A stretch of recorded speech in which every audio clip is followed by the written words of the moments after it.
Okay, there we go. Looks like I'm back up, and let's hope. Okay, so it looks like stream protection did kick in, and okay, that got fixed a lot faster than I thought it was going to.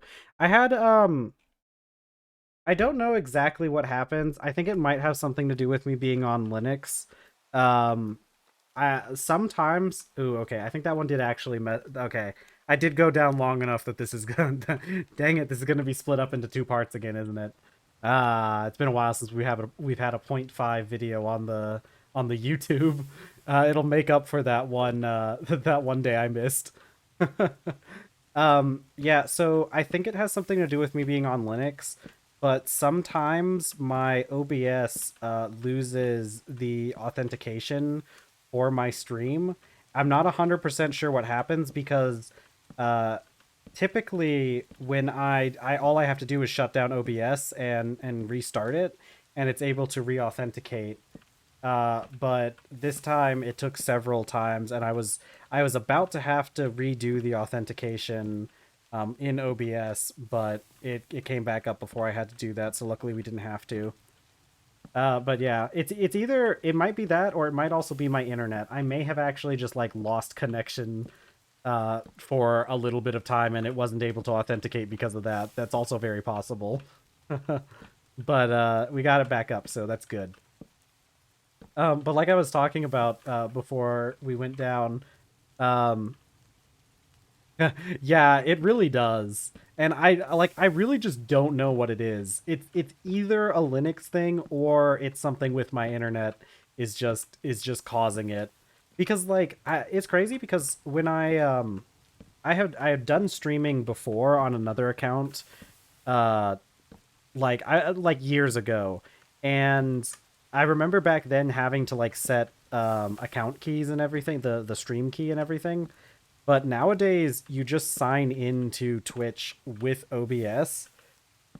So there's really no such thing as like having a as like you don't have to mess with the stream key. So there's no real reason why it should be like losing authentication like that. Uh but luckily it tends to quickly fix itself. So that's good. But like I was saying, we tend to have a lot of mantises um, around my area, and I really like that because mantises are really cool. They're really cute too, and they're good for your garden. Um, they do they're so cute because like oh man, I do need to like okay the cockroaches mentally scarred me, um, but there what I really love about having those plants is when I wasn't beset by cockroaches, I would find baby mantises in my plants in the tote with the potato plants. There would be a little baby mantis in there, and it was such a cute. They're so cute when they're small. They're a little freaky when they get big, but that's okay. They deserve to be a little freaky with what they do. They're so good for the garden. Yeah, I don't think I've ever seen an orchid mantis in person, even when it comes to like zoos or anything. Which is a good point. Why haven't I seen one in person? I've seen lots of other bugs in person because like for some reason every time I go to a zoo or to like a museum or something, they're always having some sort of bug exhibit, and it's really crazy. And a lot of times they have people just handling roaches, and I don't like roaches. There are some things that like I won't I won't do. Um that's like that kind of goes back to I was mentioning the other day about like food and everything. And how I'm not a very picky eater, and I tend to I'll try most foods once. My exceptions are pretty much anything that still looks like a living creature. So I don't do bugs. I'd probably be fine with eating like flour made out of crickets or something because like that's far enough removed from being a bug that I can like distance myself from the fact that it's a bug. Um my distaste for bugs does also extend to ocean bugs. Not a huge fan of. I mean, like lobsters are okay, I guess. Mostly because like I don't think I'd ever be able to like disassemble my own lobster, but I'll eat things with lobster meat in it. Same goes for crab. Um, but I also don't do like ugh, people who eat like the whole octopus or like especially the baby octopus. People eating those whole, I'm just I'm not doing that. I don't. Oh, some people eat them live too, and that is insane to me. I don't think there's ever a way, unless I was like starving. I don't think I would ever stick a live creature in my mouth. That sounds like probably the worst experience. Oh, it's been a while since I've watched The Boys, so Oh, I think I know the one. You know, funny enough, there's a theme in Invincible that also involves some stuff like that. I don't quite remember. I think I remember the scene you're talking about, but I don't remember off the top of my. It's been a while since I've watched The Boys. I need to rewatch it. Oh man, dude, The Boys is going to be crazy this next season. Like because they've been ramping up the political commentary like every season, right? Or like the political allegories. Because like the last season, which was it season 4 or season 5 was the last one. Whichever one was the last one, had a lot of like political parallels. Like they were very obviously taking the piss with American politics and like there was a lot of very clear um, references to American politics, and so I can't wait to see what they come out with for the next season because you know that the next season is going to go crazy considering the developments we've had in American politics. It's gonna go insane. Uh Man, it's gonna be a good one. Oh man, but Invincible is running right now. Their third season of Invincible. New episode comes out tomorrow. I think I might watch it before stream. I don't know. Um, but man, that does sound good though. Waking up early in the morning to watch new show. Uh no, it's the recent season of Invincible's been pretty good. They've done a lot of really good stuff, and I'm really excited to see what direction they go. Because there's a lot of really cool plot lines going on right now. Man, Invincible and The Boys. I know it's like they're archetypally kind of similar. It's really interesting. I really like the similarities and the differences between the two shows because obviously the shows are very similar because they deal with very similar concepts like the main through point of the shows is like what would it be like actually if superheroes did exist, right? There's a lot of implications that like Marvel and like DC Comics and stuff, while they do get into it sometimes, I feel like they never, especially with like recent media, they never get like super like they don't get as visceral with it as these two shows get. Um and and I think that like both shows do a very good job of showing like the actual reality of what could happen or like what would happen when you have these kind of superpowered people running around. Of course, the two shows are on very, very different power scales, and I think it's very funny because I think it's in some ways I think the power differences, or at least with the boys, the power level is very intentional. I think obviously with Invincible as well, like there's a reason why they chose to have the power levels be at the place that they're at, but like it's very, very funny in the context of the boys because like let's be realistic, like in a modern world and where you have like low scale superheroes, like Homelander is a powerful person in universe. He's extremely powerful, and like even like overpowered to quite a degree. But let's be real. This dude does not stand up to a lot of fiction. This guy is getting absolutely bodied the second he steps out of his own universe. You know? Like dude couldn't even save an airplane, right? And you have people in other canons like Invincible who are like throwing airplanes at each other, right? Like that Ward Girl. So I saw the first video. I saw the video of World Girl and Homelander, and I saw that guy's been doing other videos about World Girl, and it's very funny. Word Girl is a very good example of it's a very good example of like how ridiculous power scaling can be sometimes. Because like, there are certain characters that are just like extremely overpowered for no real reason, and it's because like their their their media is made for like other things. It's not made to be a power scaling fantasy. It's made to like, teach kids words and stuff. Um my favorite my favorite thing though, there's a real good example of this in like the one of the what is that place called? The versus battle forums. It's a very famous post.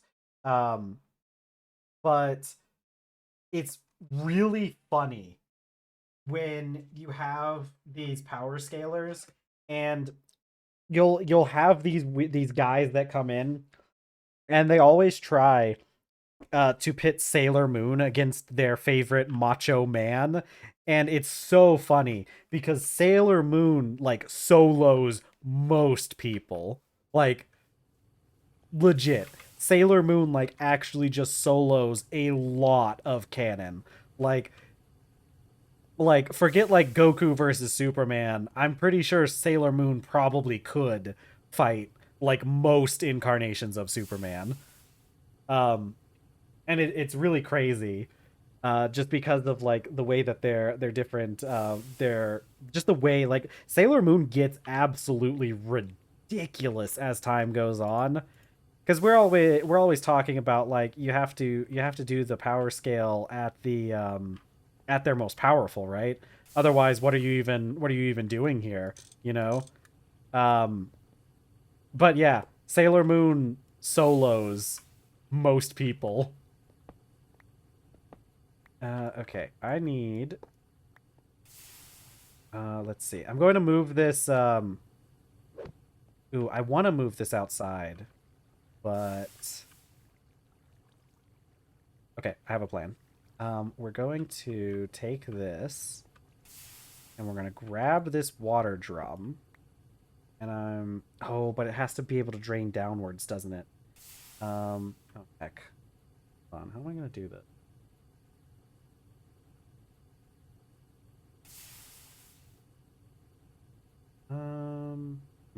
Actually, I guess this kind of does need to go here for now, doesn't it? I'm not gonna mess with this too much. I've changed my mind. I'm not gonna move this right now. I'm gonna go find something better to preoccupy my time with. Bump, bump, bump. Then, gotta make sure this is draining properly. Yeah, there we go. Okay, cool. I'm just gonna leave that where it is for now. I do want to move this at some point. I'm gonna change the bricks a bit though. I'm gonna change the bricks to limestone. But yeah, Sailor Moon like absolutely solos most of fiction. Like we're talking about a woman who survives the universe getting destroyed and then just remakes it just because she's just that powerful. Uh and it's really funny because like obviously the reason why people come in and try to like pit Sailor Moon against other people, and it's always like macho men. Um and obviously they're just doing it because they're trying to be a little misogynistic, you know? They're just trying to be like, haha, there's no way silly girl could beat my big macho man Goku. But if you know anything about power scaling, it's like no, Goku doesn't stand a chance here. He hasn't had enough feats to fight with Sailor Moon. Maybe one day with the direction that Dragon Ball Super is going, but that day's not now. Okay, and we'll probably end up moving a tank out back. I'm gonna make another drum actually. I'll make another drum to do this with. Yeah, you'd think they would give up eventually, but there's always there's always new men on the internet that that need to learn the lessons the hard way. Because it really is just crazy. There's no way you can argue once you start getting into Sailor Moon's feats, there's no way you can argue that she doesn't just solo. Like it's there's no use. You can't have anyone else like it's a very rare character. Like you have to be up to like fourth or fifth dimensional, probably fifth dimensional, in order to like really um stand up to Sailor Moon. Let's talk about Goku though, because we all know I'm sure everybody is familiar with Death Battle, good old Screw Attack, and their Death Battle, which I hate. I really don't like Death Battle because for all the reasons everybody doesn't like Death Battle, and I'm pretty sure Death Battle does this on purpose because they want people to be like arguing about their conclusions, but they always just pick the most popular character as opposed to the person who would actually win. And their death battles with Goku versus Superman. I'll be real with you. I'm not one of those people who acts like Goku can actually defeat Superman. Because Superman gets some like crazy incarnations. Like he has some there are some iterations of Superman that are like, you know, above the level of gods. Though it's pretty rare. I would say that on average, Goku can probably beat Superman, but Superman at his height can beat Goku at his height. It's also an issue with uh oh, Shadow versus Vegeta. I think so. They probably are. I don't remember if they did that death battle, but that sounds like a death battle they would do. I feel like they did yeah, I think they did do a Shadow versus Vegeta. It's a very obvious parallel, and they're too cowardly to do Sonic versus Goku, which it's like insane too because like Vegeta scales up to Goku, so like you can't put Vegeta against somebody that you wouldn't want to put Goku against. That's the big thing. Their power scaling typically like their fights are typically extremely one-sided and they still pick the wrong one. Because like these are the guys who did they did Toph versus Gara and they said Toph wins that. And as much as I love Toph, I don't think she's winning a fight against Gara. I'll be real with you. I don't think Toph stands a realistic chance of fighting Gara of the Sand. My dude like scales up to Naruto, and Naruto has some crazy feats. Um, but like, yeah, they do a lot of times their battles are one-sided, and they pick the person who's the most popular anyways. But they did the Goku versus Superman one, and the first time they did it was before Dragon Ball Super happened. So they were pitting like Dragon Ball Z Goku versus Superman. And at that point I definitely agree that I don't think that Dragon Ball Z Goku could stand up to a lot of incarnations of Superman. I think most of the time Superman is winning that fight, but once you start getting into Dragon Ball Super and like the Battle of the Gods and everything, Goku starts scaling to some pretty ridiculously high standards. Um, and they redid the battle, but they redid the battle after the movie Battle of the Gods came out. So like, but the funny thing is they haven't touched it since. I don't think they're willing Oh, okay. Good night, Robo10. Have a good night. Thank you so much for joining me. I know it's late over there. Um, I love having you around. So have a good night. I'll see you later. Um, but like, so they haven't touched the Goku versus Superman debate since Dragon Ball Super's come out. Um, because they're cowards. Because I think by the end of what we have with Dragon, because I haven't been keeping up with the manga. I know there's a lot more stuff going on with the manga, but by the end of the anime that we have right now, I think Goku wins against most versions of Superman. My dude, Ultra Instinct is a little overpowered, especially considering it's supposed to be a technique that the gods, who are capable of like destroying universes, even struggle with. And but that's not the main thing I want to talk about. I want to bring up how crazy is it that Goku just has God on speed dial, like capital G God, who oversees the 12 universes. I think it's 12. Who oversees the little multiverse they have. Goku just has that guy on speed dial.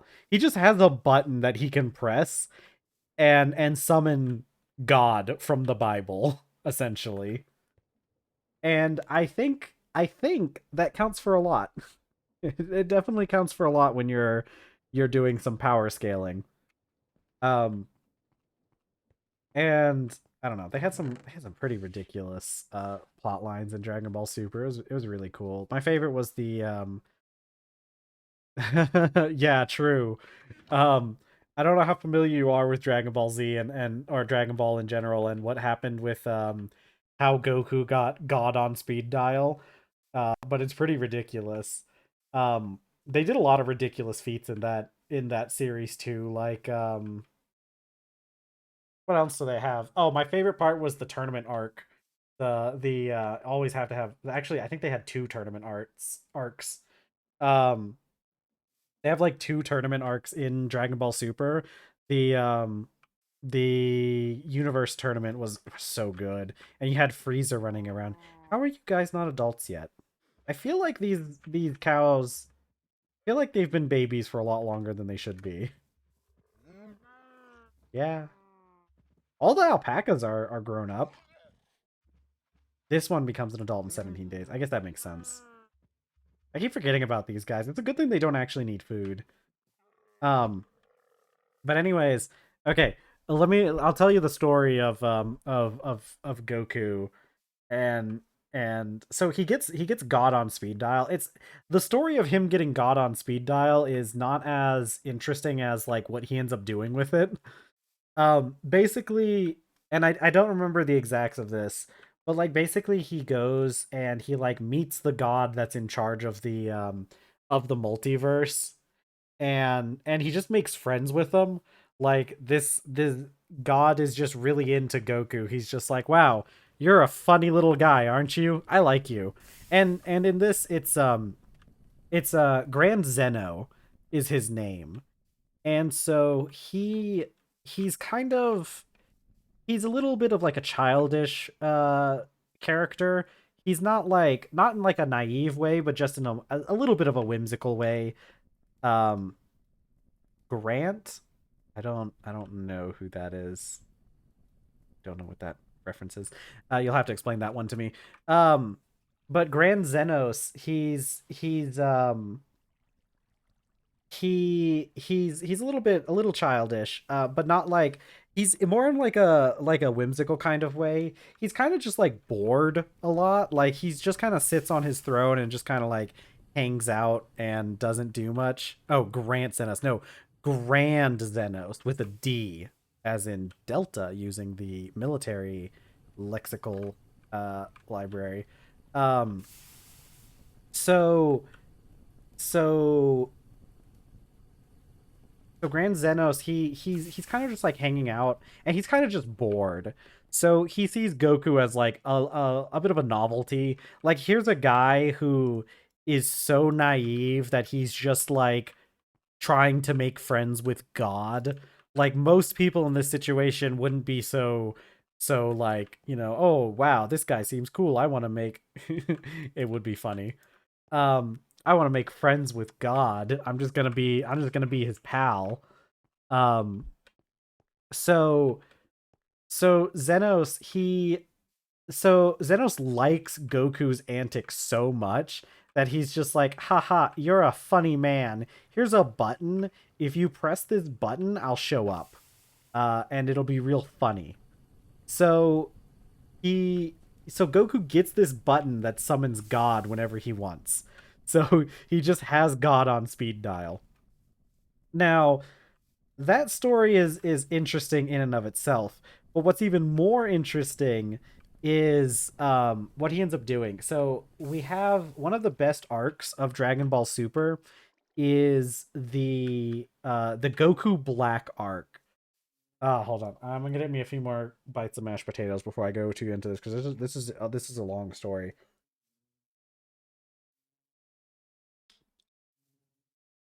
Hmm. These are good mashed potatoes.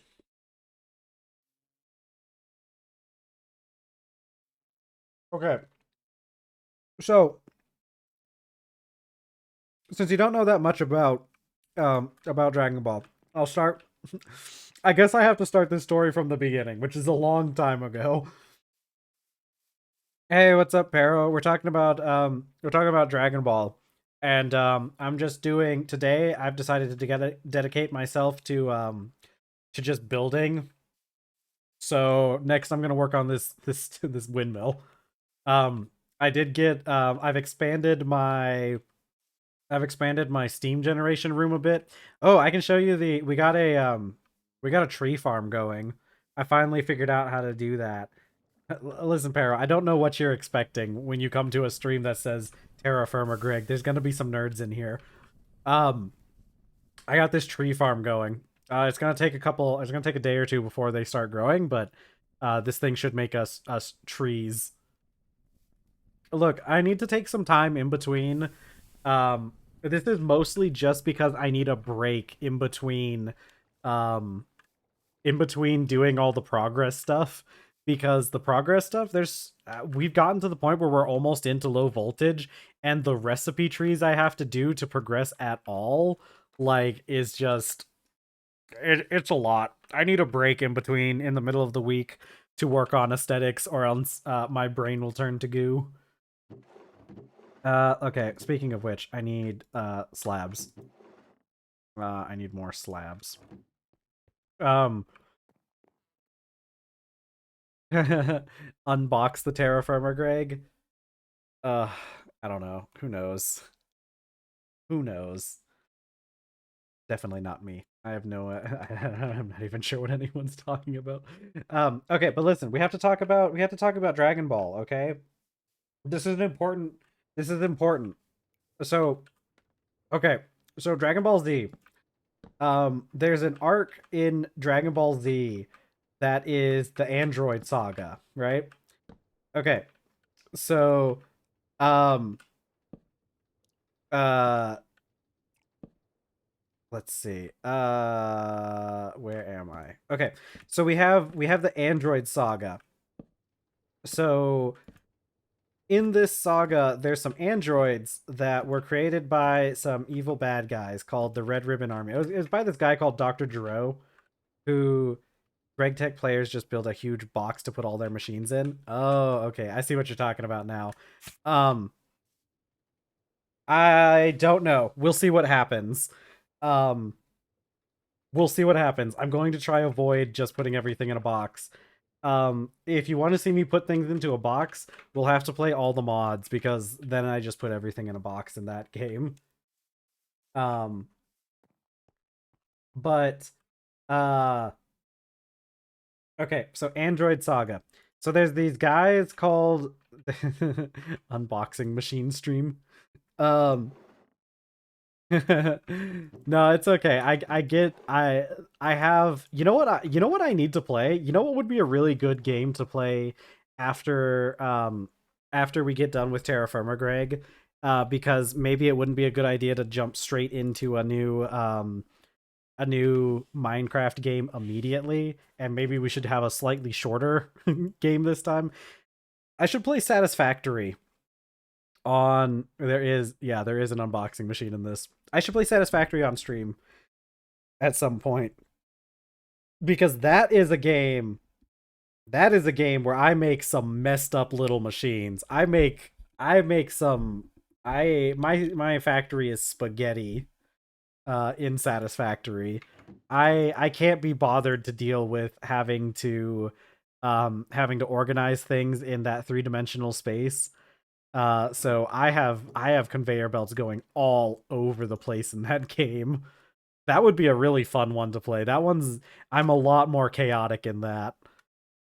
Um and then we could probably play yeah, okay, I'm getting good ideas now because I could play Satisfactory and then I could play an all the mods pack and then I could go and play Factorio and that'll have me set for the next like 3 years or more. That timeline might have me doing this for like the next 5 years actually. Okay. So listen. In Dragon Ball Z or in Dragon Ball, in the original Dragon Ball, um yeah, especially now that Space Age has come out. There is a group of bad guys called the Red Ribbon Army, and they're just fascists. That's it.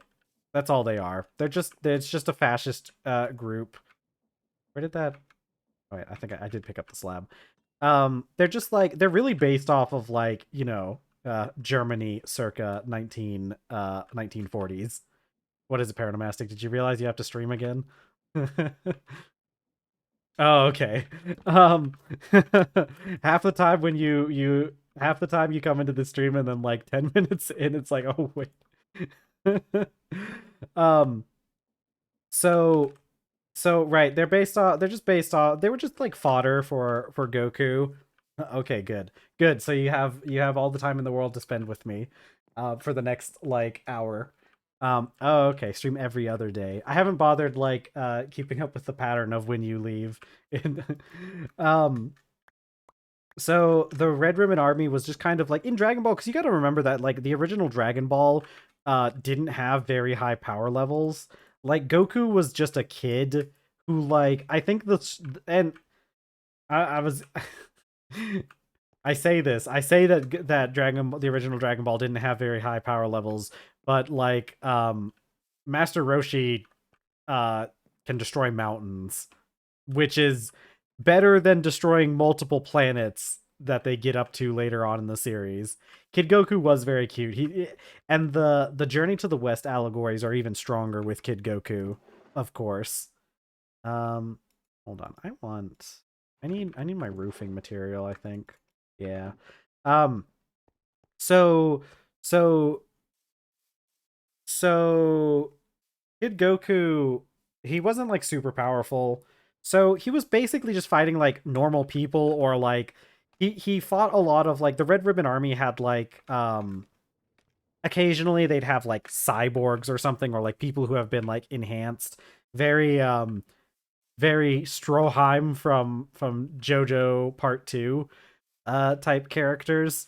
And so he'd fight like really strong people, but they were still just people. So the Red Ribbon Army was a pretty good antagonistic group for Goku to fight at the time. So fast forward to Dragon Ball Z, Goku's capable of destroying planets at this point for real. Like he's beaten Frieza, and Frieza can just casually destroy planets. So at this point, Goku probably could too if he ever committed himself to it. But this is after they fight Frieza and they come back to Earth. We enter into the Android Saga, and in the Android Saga, there's an old scientist from the Red Ribbon Army who has developed some androids who are he developed these androids to like enact his like revenge schemes on mostly on Goku. And we go through this series of kind of like fighting progressively stronger androids, right? Like because it starts off with these two androids, which is one of them is Dr. Gero. He turned himself into an android so he could fight he could fight Goku. And then he also has another android, Android 20, 21. They all have numbers. Um, and this other android, it's a weird one that looks like a clown. It's from that meme where Vegeta is like, "Tell me, does Android does an Android even feel fear?" It's Red Ribbon, not Reuben. That would be really funny if it was the Red Reuben army. um, so so there's these androids, and Goku fights these androids and he wins. Goku wins against these androids. They're not like, it's a bit of a tough fight. Vegeta well, yeah, Vegeta has a bit of an issue and whatnot. But that's because he's Vegeta, and Vegeta always has issues fighting everyone. Um, because narratively, Vegeta, like, here's the thing. Toriyama really didn't like Vegeta, and was like, essentially had to add keep Vegeta in the series because, like, his fans basically bullied him into it. Um so Toriyama didn't like Vegeta. So especially during Dragon Ball Z, Vegeta kind of gets the crap beat out of him constantly. Um so they kill that, stuff happens, Frieza shows back up. He's Mecha Frieza now. But it's okay because he's only here to showcase the power level of the new character that shows up. We have a character shows up called Trunks, and he's from the future, right? So Trunks comes from the future. He comes from a future where Goku catches something that is just referred to as a viral heart disease, and this viral heart disease kills Goku in the future that Trunks is from. Uh, so so okay, hold on, give me 1 second. I need to figure out. Can I make limestone shingles?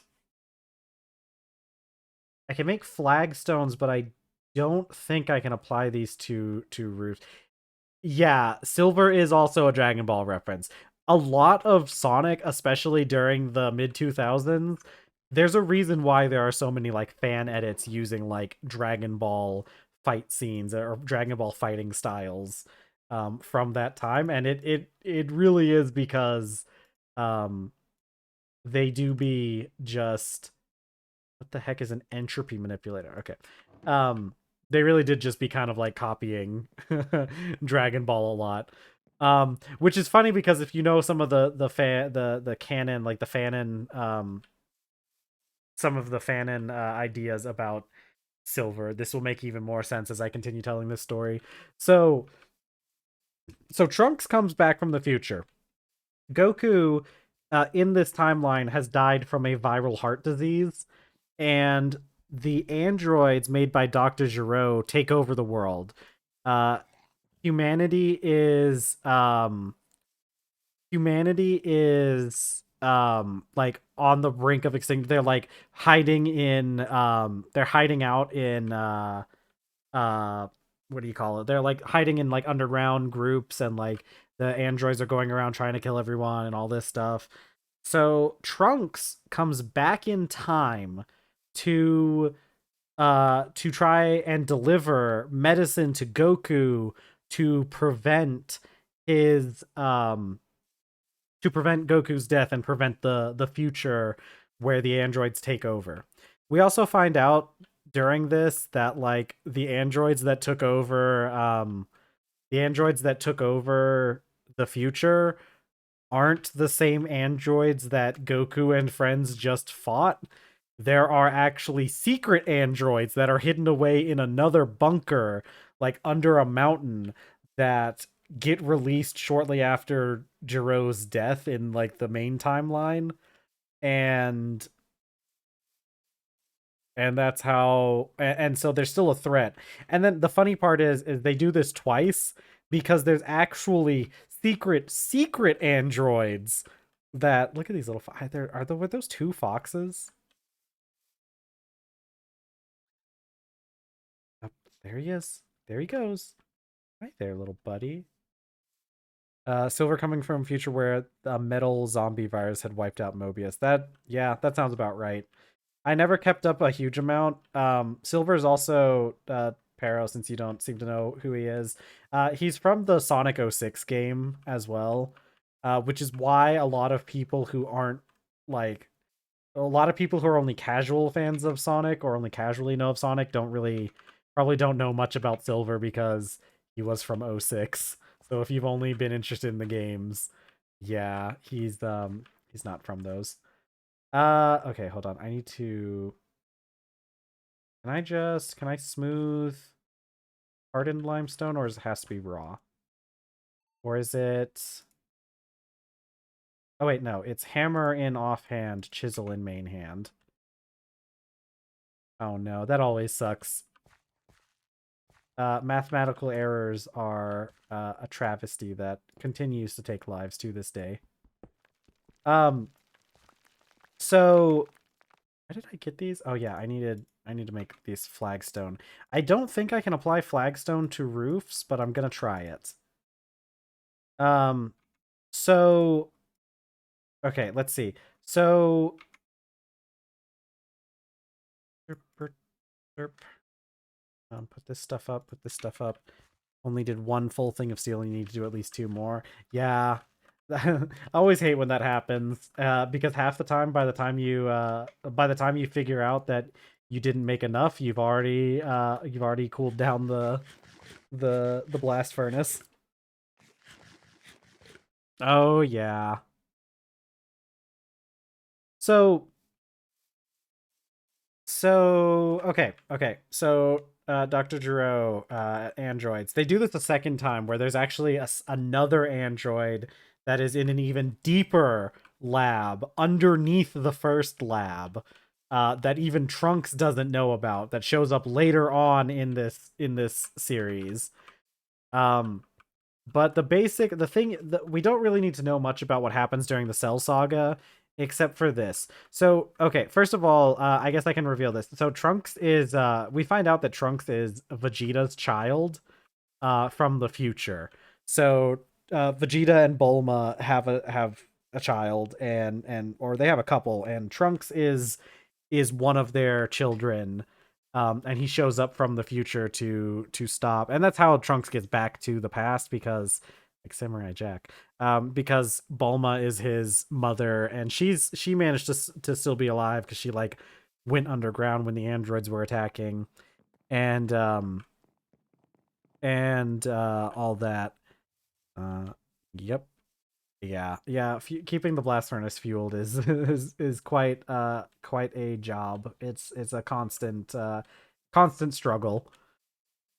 So the only other thing you really need to know about the Cell Saga is that um Trunks, he does return to the future, but he finds out that time travel doesn't work the way that he thought or like hoped that it would work. So the way that he did time travel did not him changing the past did not affect his timeline. Yeah, I've got a lot of charcoal from this automated creosote, the coke oven. Let's see how much charcoal I have. I have 4 stacks of charcoal, and I have another like half stack lying around. I need to get more because we need more creosote to keep the pressure boiler going until we can get around to having infinite lava. So Trunks isn't able to change his future. He creates like a divergent timeline where there's a timeline where he went back into the past and saved Goku, and they were able to defeat the androids, right? So then we have to fast forward again to Dragon Ball Super. Okay? So we talked about how Goku gets God on speed dial, right? In this version, we have to let's see. So when Goku goes to talk to, or he goes to meet like Grand Zenos, there's another guy here he's one of the Kais, and the Kais are kind of like lower level gods. Like they oversee like different parts of the galaxy or like different galaxies. I can't quite remember, but they like kind of oversee things on behalf of the bigger gods, right? Um, yeah, I'm probably going to. We're going to reach the part where I'm not going to need the coke oven anymore because we're going to run off of lava. So we'll probably have to throw away a lot of creosote at that point. Okay, I can't apply this flagstone, so we're gonna have to find another thing. I think I have some pine because I want to keep the. I want to see how it looks, but I want to keep like that yellowish kind of tint on the roof. Yeah, these are stairs. Um,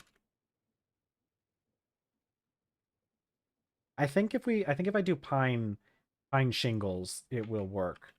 So let's go get some pine. So while Goku is meeting with, capital G God of the multiverse, there's one of these Kais here, and he's got a weird arc going on. His name is Zamasu. So Zamasu has this weird arc going on where he's becoming very like authoritarian and starting to disregard the value of life. He's very much coming to this like opinion of like, oh, um people uh are constantly like fighting and hurting each other and destroying the environment, and they're not being respectful to the gods, and they're not like appreciating creation the way that they should. So I want to become all powerful and take over and wipe out like all sentient life because they just don't deserve to like they don't deserve to have the world, right? They don't deserve creation because they just destroy it. So he's having this whole arc where he's like coming into that like conclusion and he wants to he sees he sees Goku as like profane, right? At this point in time, Goku is able to access God Key, which is the kind of key that only gods should have access to, but because Goku is the most specialist boy in the universe, he can access it too. So Goku has God Key, and this really upsets Zamasu. Uh, that's really funny. Um, uh, so yeah, because that really is just what he's like. He's really is just like these guys aren't doing it right. Where I need to kill them all.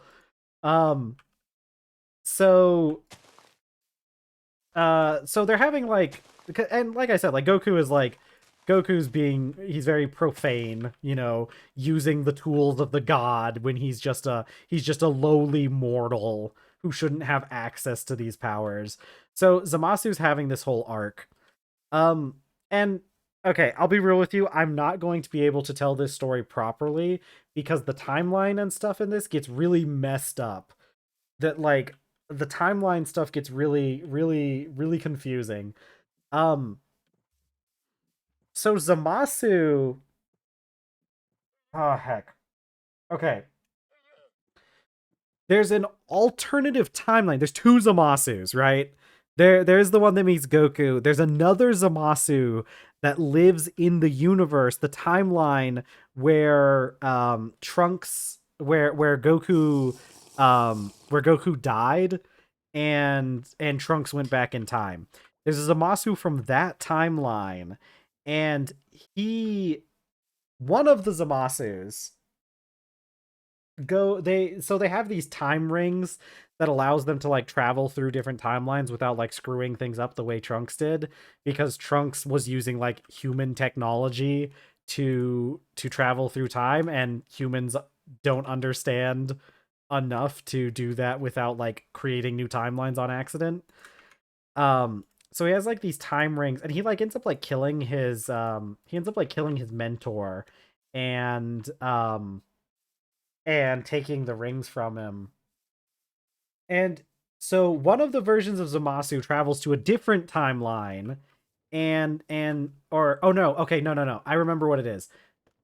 this Zamasu, um, the Zamasu from the timeline that Trunks is from, finds something called the Super Dragon Balls, right?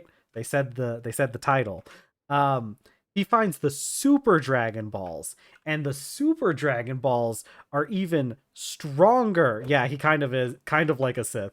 The Super Dragon Balls are even stronger than the regular Dragon Balls and can do really messed up stuff that the normal Dragon Balls can't do. Um and so he wishes Goku back to life, which the reason why the Dragon Balls, first of all, like I think all the Namekians that made the Dragon Balls died out, so like there were no more Dragon Balls, and Goku had already been resurrected by one set of stuff. Yeah, Dragon Ball Super really does do this stuff a lot. Um it's like this other set of Dragon Balls. Um and I want to see how this looks from the front. This is a cute little windmill. I should probably change. No, I like the red. I like the little bit of color. This is an acceptable windmill. Um, so he uses the Super Dragon Balls to not only does he wish Goku back to life, but then he like uses his wish to possess Goku. So this Samasu takes over the body of Goku and becomes what is referred to as Goku Black. I don't quite remember exactly why they use that term for him, because he just looks like normal Goku. I guess it's because he wears black clothing. He has a black gi that he wears. So this Zamasu becomes Goku Black, right? And then Goku Black travels to a different travels to the main canon timeline where Goku exists and recruits his alternate version at some point. This will come up later. So he recruits his alternate version at some point, to help him with his crusade to just kill everyone. Um, so let's see. I need 5 more of these rocks. So then at some point Trunks comes back. So okay, so Goku Black. No, okay. He doesn't recruit his other Zamasu. That's not what happens. Hold on. It does happen at one point. Yeah, no, there's a lot of it's really complicated. It's a little insane. Um okay, so Goku Black. Remember we were talking about how Goku Black he's in the timeline that Trunks is from. So Goku Black um is terrorizing the timeline, right? So Trunks has to come back in time again, and he's like, "Hey, dude, there's this guy called Goku Black. He looks like Goku, but he's not Goku, and he's killing everyone in my timeline. I need you guys to like come and help me." Ooh, I need to break that part of the roof. It's just some guys coming up to Goku, then saying, "Hold your fire." This man, yeah, no, I kind of that actually does kind of happen because like Trunks recruits Goku to come and help him defeat Goku Black, and yeah, when he first shows up in the alternate timeline, people do mistake him for Goku Black at first, but yeah, um, so. So Trunks recruits Goku to help him defeat Goku Black. Vegeta shows up too. Um and so they go to the alternative timeline. um uh that's funny because yeah, okay. That's really funny that's your only context for Dragon Ball. That's probably the best out of context you could ever have. Um so Goku so okay, yeah, we're gonna leave these spots open so that rain can come in. I'm gonna leave them open like that so it's even. Um so they're fighting Goku Black, right? And Goku Black's crazy. He's able to use God Key better than the rest of them. So he like he can achieve a new he can achieve a new form called Super Saiyan Rose, which is Super Saiyan, but he's got pink hair because he's a spring color, you know? And he so they're fighting Goku Black, and at some point in this fight, the Zamasu from the main canon timeline shows up, right? He shows up and is like, "Hey, I was looking into this stuff. What is going on here? Well, it looks like there's an alternative version of myself, and I'm kind of into that." And so he joins Goku Black in the fight, and they're both fighting. Goku and Vegeta are fighting the two Zamasus, and at some point towards the end of the fight, well, this is like the end of the fight. So Zamasu, the two Zamasus fuse with each other, and there's a lot of things with fusion in Dragon Ball, so we're not gonna get too much into fusion, but they fuse with each other, and it causes some issues, and it's basically because you're fusing like a divine immortal being with somebody who may have like the soul of another divine being but is ostensibly still immortal. So it's a very unstable fusion, and it starts to cause like problems, and they're unable to control their power. But here's the thing. They win. Like, Zamasu wins this fight. Like, hands down, wins this fight, and it's not even like a technicality win. Zamasu like attains enough power that he expands his influence to reach throughout the entire universe, right? And becomes Infinite Zamasu.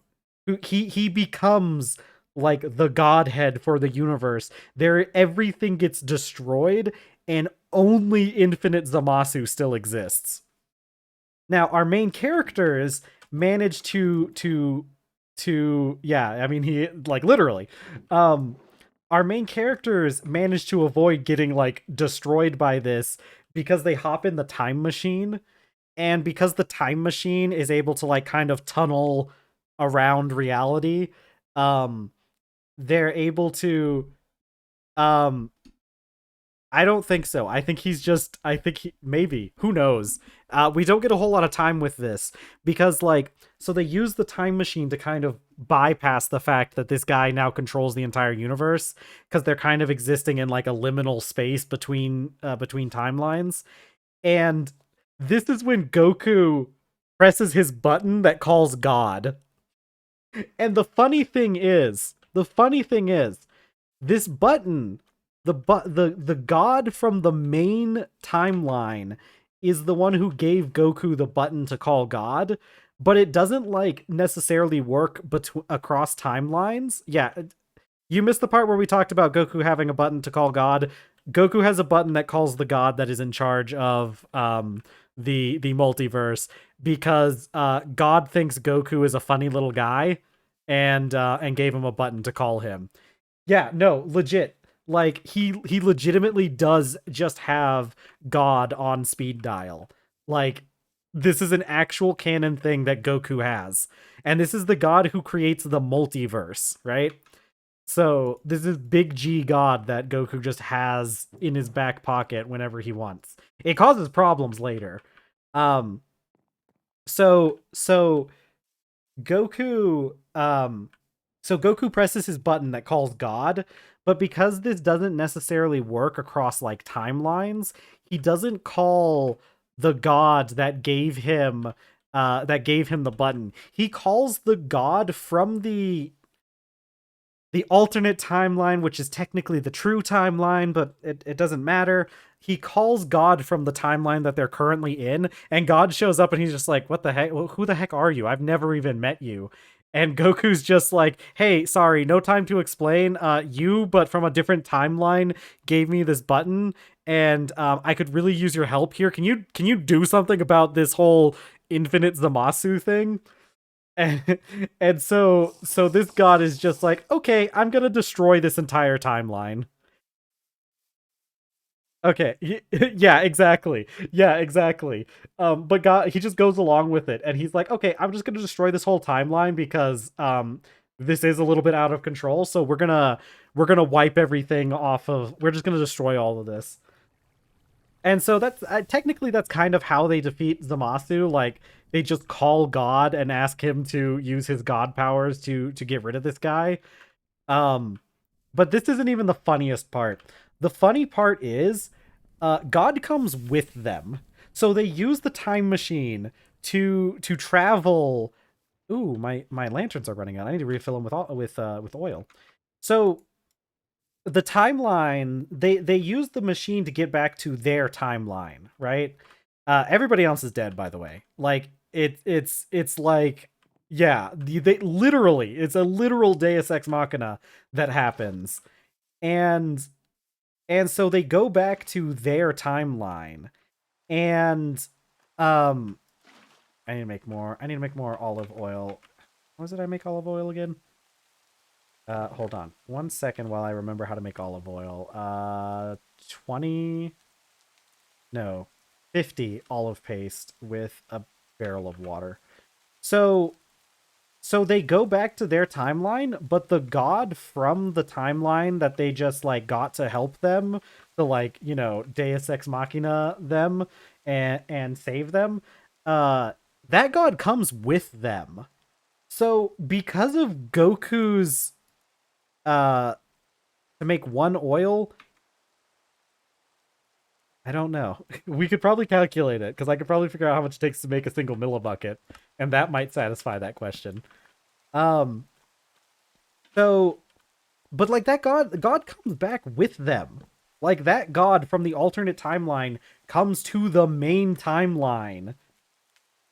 And so now there are two gods, two capital G biblical gods, and they just hang out, and they love it too, because like this is the thing, like they were bored, which is how Goku gets the button in the first place, because like he's God finds him such a, God thinks that Goku's such a silly little guy that he's like, yeah, bet I'll let this guy call me whenever he wants. He seems like a fun time. So but now there's two of them. Goku, this is like an existential, like, religious issue that Goku has just like forced upon the universe, because now there are two gods with like unlimited power that are just here, right? And it's really funny because it causes problems later, and I think I still have um it's we got 15 minutes left, and I think I have enough time. Wait, no, what time is it? No, we have an hour and 15 minutes left, right? Yeah, we have another, hold on. Yeah. Yeah. Okay. Yeah. Yeah. Okay. We have an hour and 15 minutes left, so I definitely have time for this. Good. Good. Good. The stream going down earlier messed up my timer, so it's hard for me to remember exactly how long we've been doing this. Okay. See, that's the thing. My stream messed up, unfortunately. Um, my stream messed up, and it messed up long enough that my protection for the was it the disconnect protection, uh I wasn't able to get it back up in time, so we had to split it's split. I've been doing this for 3 hours at this point, but that does mean that once it says 2 hours, I should be close to the end of stream. Okay. um so olive oil, water, and then don't I put jute nets in this? So this ends up causing problems for them later, sort of. Okay, so here's the thing. Um, Goku, after hearing about, because Goku, this is the point of the series where Goku kind of learns about the multiverse. Um, there's 12 universes. It's either 12 or 16. I can't remember exactly how many universes. I think it's 12. So they they where are my jute nets? My jute nets, here they are. So So Goku learns about there's 12 universes, and it's really interesting the way that it works. Um, no, there's only a set number of universes, and it's explicitly because that's the number that God allows to exist. Um, and the thing about God in this universe, his name is Lord Xenos or Grand Xenos, whatever you want to call him. His name is Xenos. So Xenos is kind of he's a little bit of a childish type character, a little bit of a little whimsical, but also, very still very still very callous about things, right? Like there have been other universes at some point, but he's destroyed them. And it kind of goes through a it kind of goes through this he kind of goes through these phases of being like making a bunch of universes, and then eventually he kind of gets like bored with them and decides to destroy them and wipe the slate clean and everything. um so so Lord Xenos is kind of like, I think I'm going to destroy the universe and restart it. Now that I have my friend, which is also me, I think I'm getting kind of bored, and I think it's time to wipe everything clean.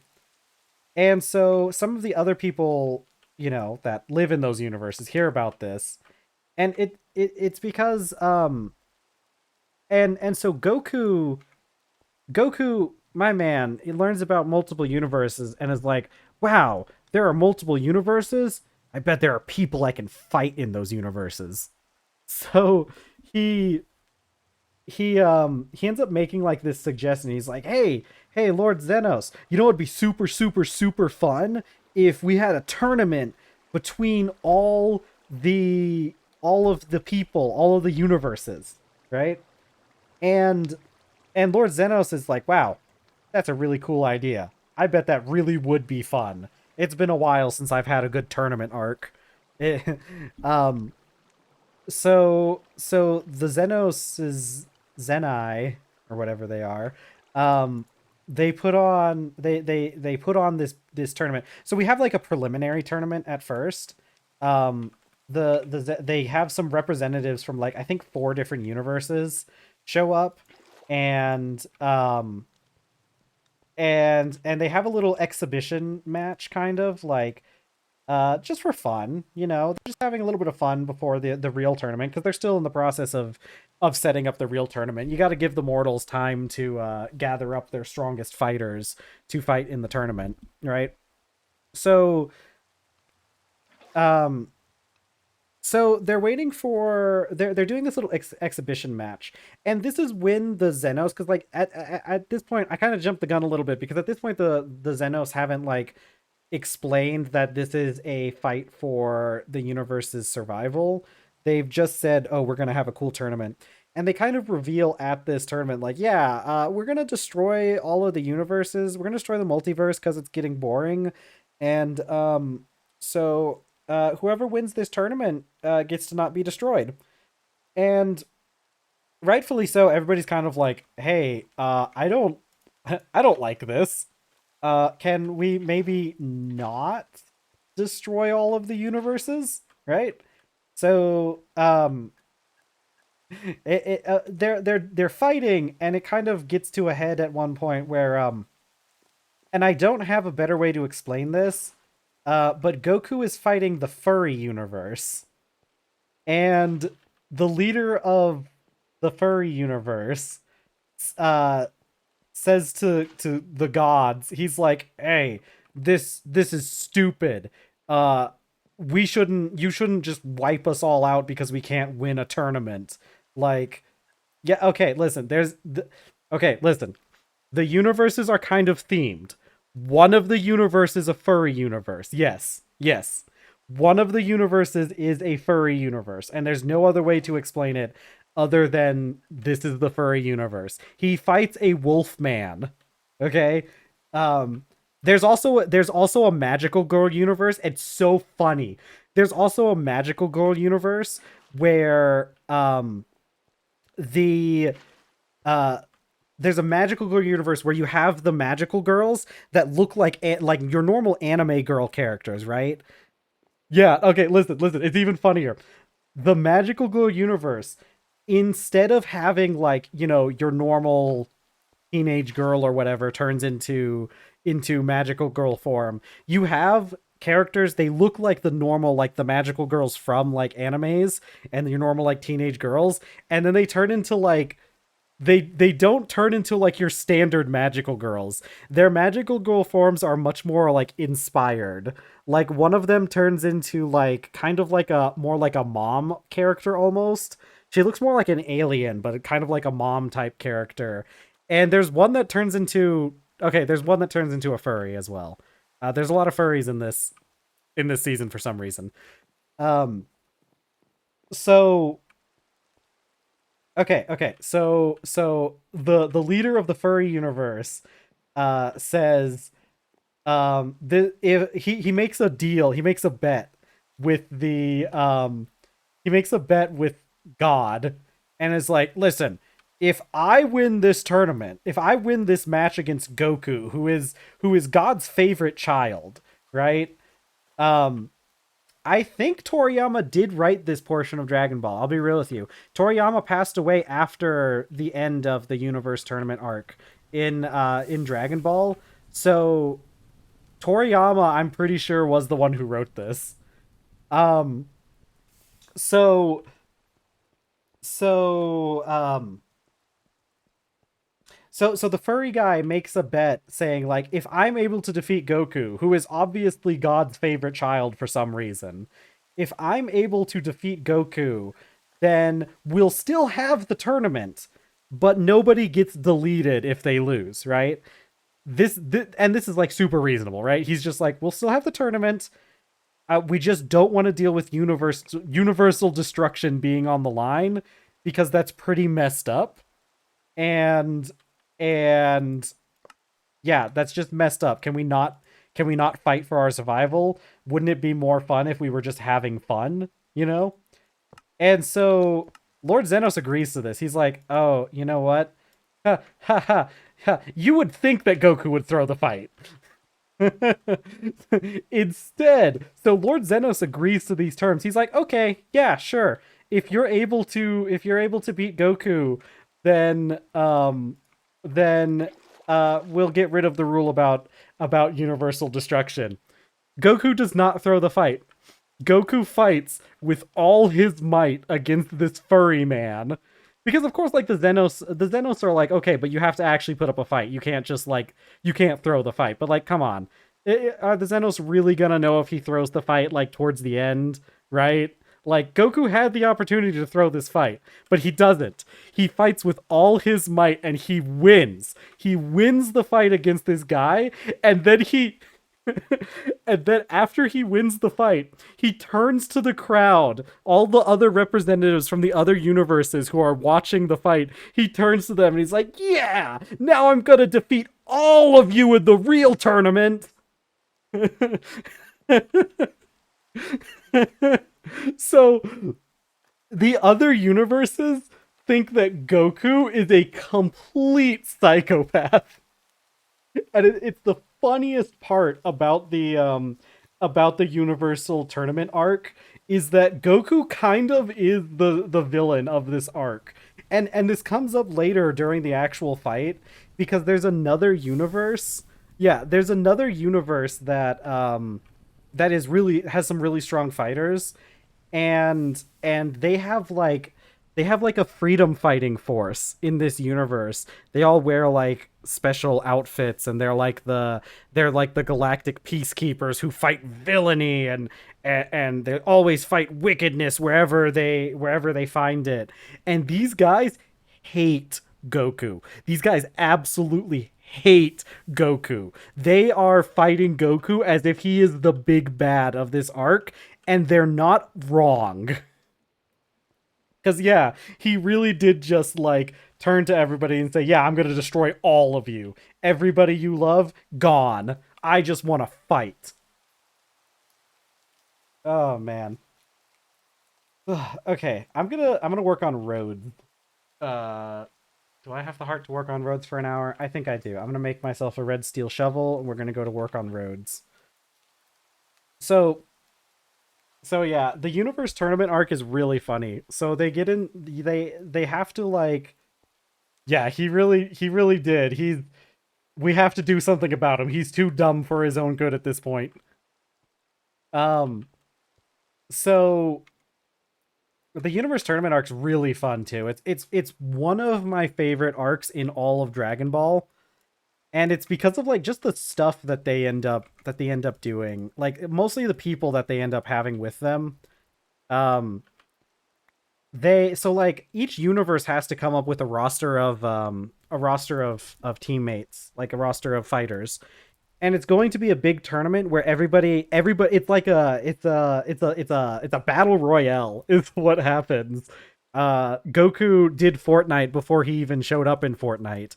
So there's this battle royale fight where everybody from all the universes are thrown together in an arena, and the last one standing gets a wish. So um, so they have to come up with their roster of people, and there's some pretty obvious choices for the tournament for the Z fighters. Obviously, Goku's got to be there. Vegeta's another obvious choice, the only other person in the room who can even stand close to Goku's power level. And then you have let's see. Krillin shows up for some reason. This is the part where everybody gets a power up.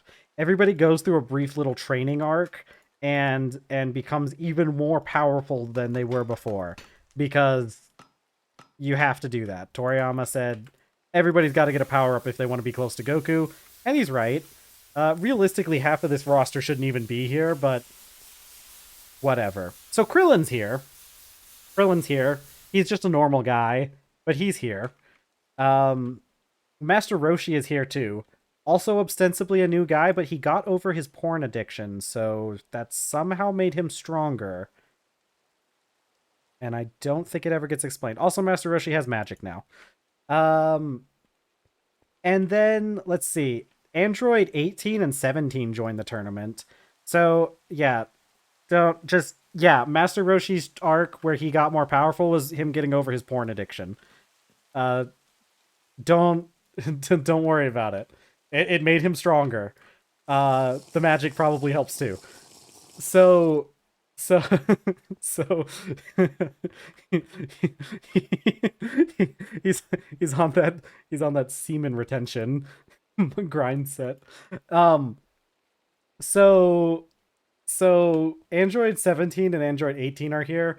I didn't talk about them much, but they are from the Android Saga. Turns out the Android Saga, we did do some Power of Friendship stuff with the androids, and and uh he and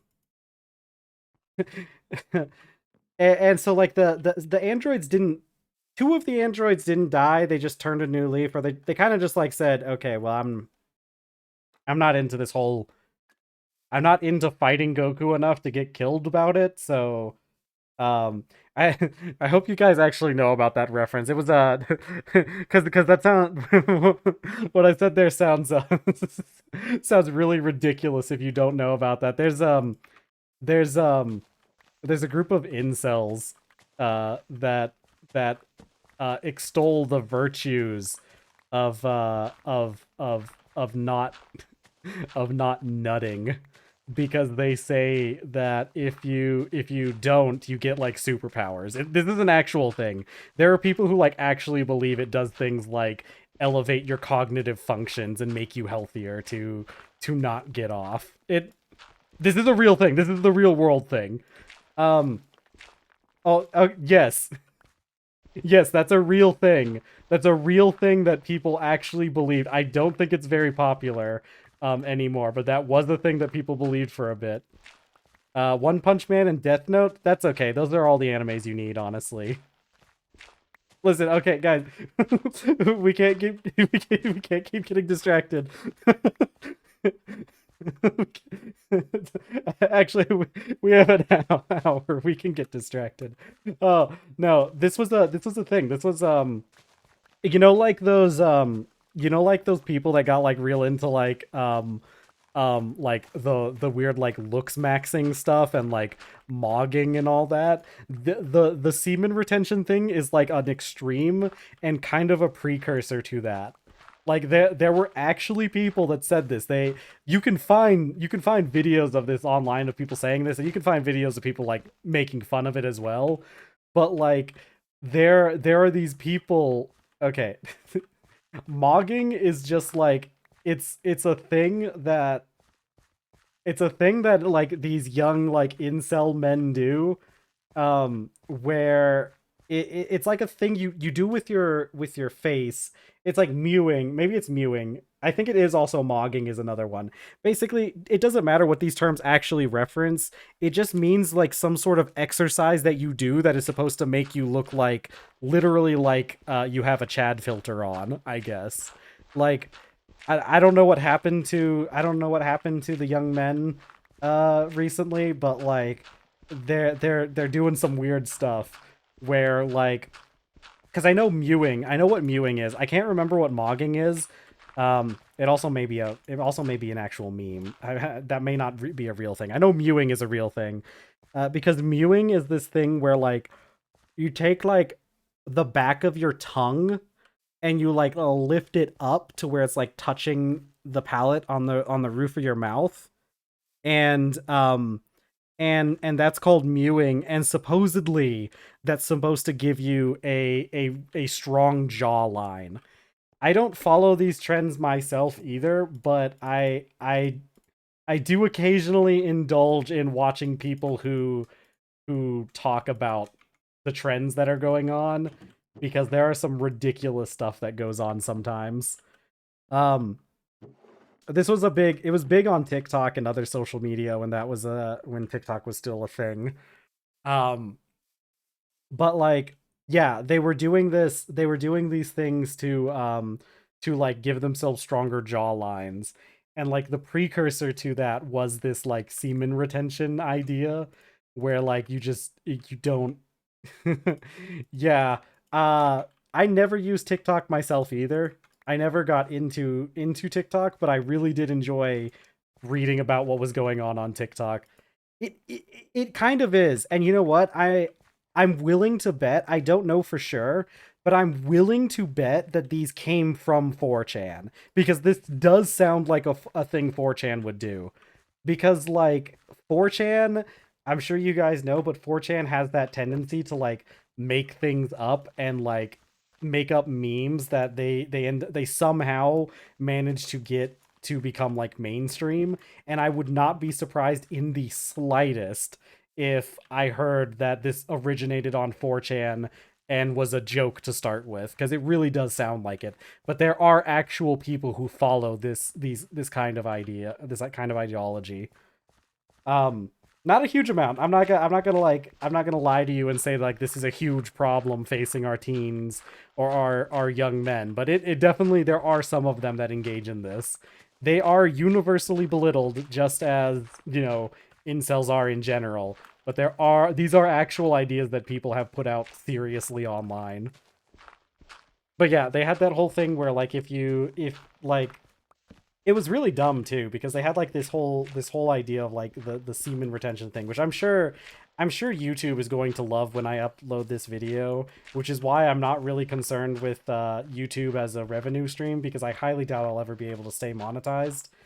Um, but like, yeah, the idea was like if you didn't like, it would, your body would like reabsorb the semen, and it would like and it would like, your body would reuse it, and it would like give you superpowers. Like, I've seen clips online of people being like, yeah, it's been like I've been doing this for like 2 months now, and look at how clear my skin is and how bright my eyes are and how much better I look.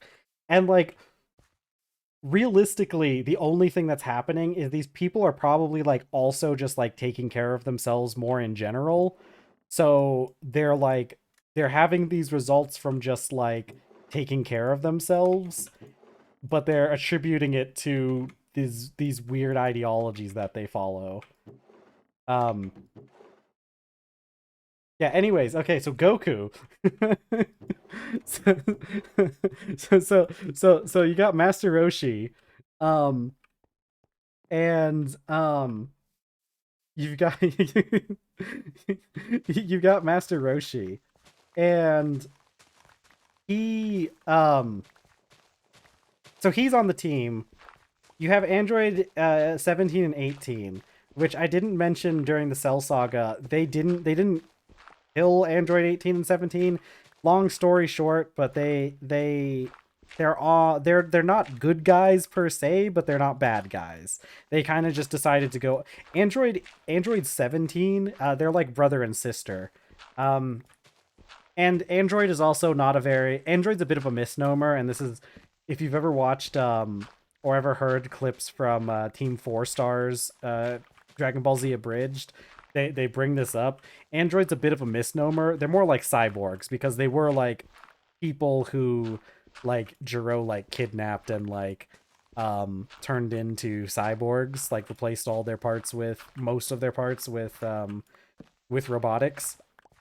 So so Android 18 actually she ends up marrying Krillin, the bald head guy. I'm sure you've probably seen if you've seen any Dragon Ball media or any stuff like that. The bald one that looks like a bald Buddhist monk, that's Krillin, who he's also on the team. But his wife is on the team too. Um because Android 18 marries Krillin, and now she's on the team. And then she go gets her brother. Her brother, by the way, was like after he gave up his life of crime and evil, he decided to become a park ranger. That was his dream. After he got done being evil, was to go be a park ranger and take care of wildlife, which is pretty cool. It's out there. Um so so oh god. Oh man, I've been talking a lot. My jaw is starting to get hurt. I need to mog more so that I get a stronger jaw. Um so yeah, no, it's actually really wholesome. He has a family too. I don't think we ever see his I don't remember if we ever see his wife and kids, but like he has a family that he lives on this giant island that's a nature reserve, and he has a family there. And he's just been doing that for the past like 10 years since we've seen him. All right, Pharaoh, have fun with whatever you're doing, I guess. Um okay, I'll talk a little bit about Android 17's backstory because it's really funny. So Android 17, um, he so they go to recruit Android 17, and he's all like, "Hey, I can't go with you guys. I can't just drop all my responsibilities and go like off on a universe tournament and be gone for who knows how long. Like who's gonna take care of the island, right?" Because like I said, he's on an island, and here's the crazy thing about his island. So so the reason why he can't just leave is because the island, the wildlife reserve, is dealing with the constant threat of poachers, right? So so there are poachers who, like, the second Android 17 leaves, these poachers are going to attack the island and try and steal the animals, right? Now, the crazy thing about these poachers is they are the most incredibly well armed poachers I have ever seen in any sort of media. These poachers show up, these poachers have an armada of modern day like battleships and like planes and rocket launchers, right? And like all sorts of military equipment so that they can steal these animals. I have no idea why these animals are so important to these poachers that they need this level of technology to attempt to steal them. Yeah. Um so Goku and friends. Oh, they also get abducted by aliens during this part of the arc. Um okay, the only part you missed was The island is dealing with poachers that have like military equipment. They have an armada with like battleships and stuff, and they're trying to steal the animals. So Goku is trying to recruit Android 17, but he can't leave because this highly armed group of poachers will attack the island and steal the animals while he's gone. Oop, hold on. My cat's wanting attention, so I'm gonna stop here for a little bit and pet her and while I keep talking. So so so Goku shows up to try and try and recruit him. So they have to like try and like help him. They get abducted by aliens at this point too. There are alien poachers that show up to attack this island and steal these animals. And Goku has to team up with 17 to defeat the alien poachers.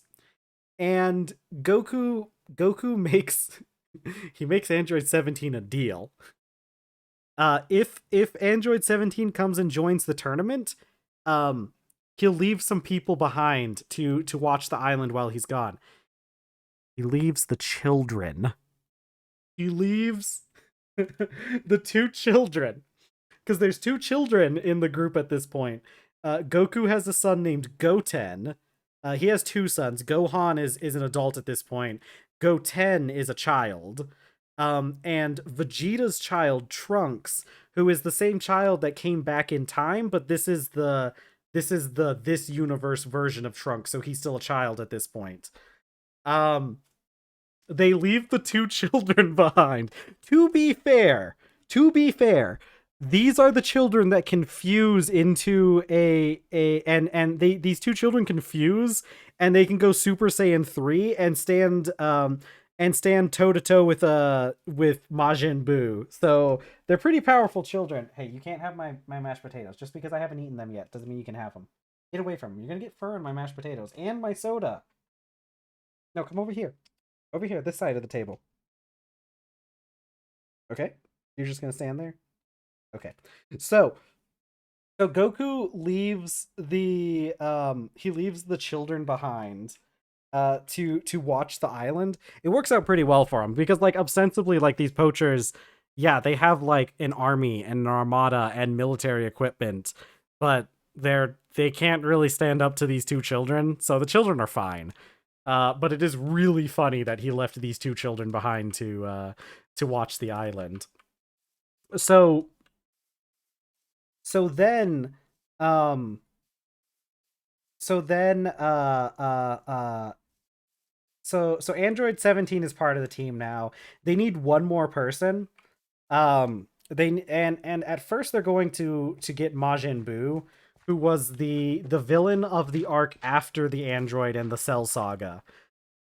So he's pretty strong. This guy scales up to the point where he can like destroy galaxies in a relatively short amount of time.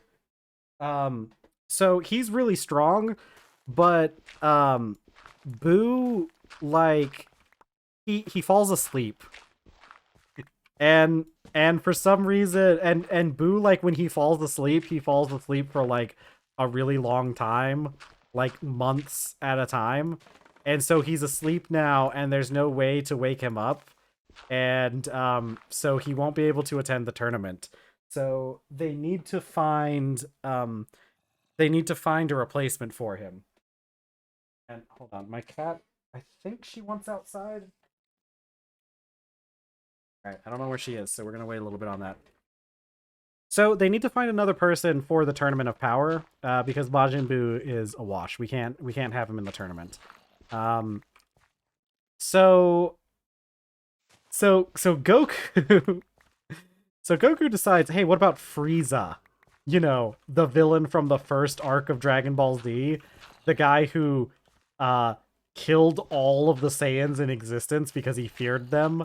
The guy who is currently dead, by the way, because we had to kill him because he tried to destroy the Earth. And the really funny thing about Frieza, so turns out the way that the afterlife works in Dragon Ball Z is that you go to the afterlife for whatever planet you're on when you die. Um, so Frieza is currently in like Earth Hell, which is deserved. He's a terrible person. He's an objectively horrible being. Should not be trusted. Massively evil. Will betray you. Um, but Goku goes down to hell. He don't get too caught up on that. Goku goes to hell for a little bit to go see Frieza. Um, and so he makes a deal with Frieza essentially. And Frieza, it's really funny the way that Frieza's being tortured because he's basically like yeah, Goku didn't even die once. He died like at least twice. He the last time he died, he kind of just like came back to life just because. Like they didn't even have to wish him back to life this last time. The devil, or like not the devil, because like Dragon Ball Z uses like more Eastern style interpretations, where it's like the guy who runs the desk um at the afterlife. Um but I'm pretty sure his name somewhat translates into devil. But the devil was just like, okay, yeah, whatever, get out of here. You need to go save the Earth. I don't want to deal with, because like, because Majin Buu was threatening to destroy the entire galaxy, and if there's no galaxy, there's no people coming to hell or coming to the afterlife. So Majin Buu destroying everything kind of messes with everything. So they just kind of let Goku come back to life.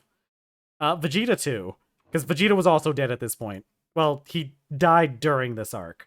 Anyways, so Goku goes to see Frieza and makes a deal with him. He's basically like, hey, if we'll let you out of here if you come and fight in the tournament with us. Okay, my cat is wanting out, so let me go let her out real quick.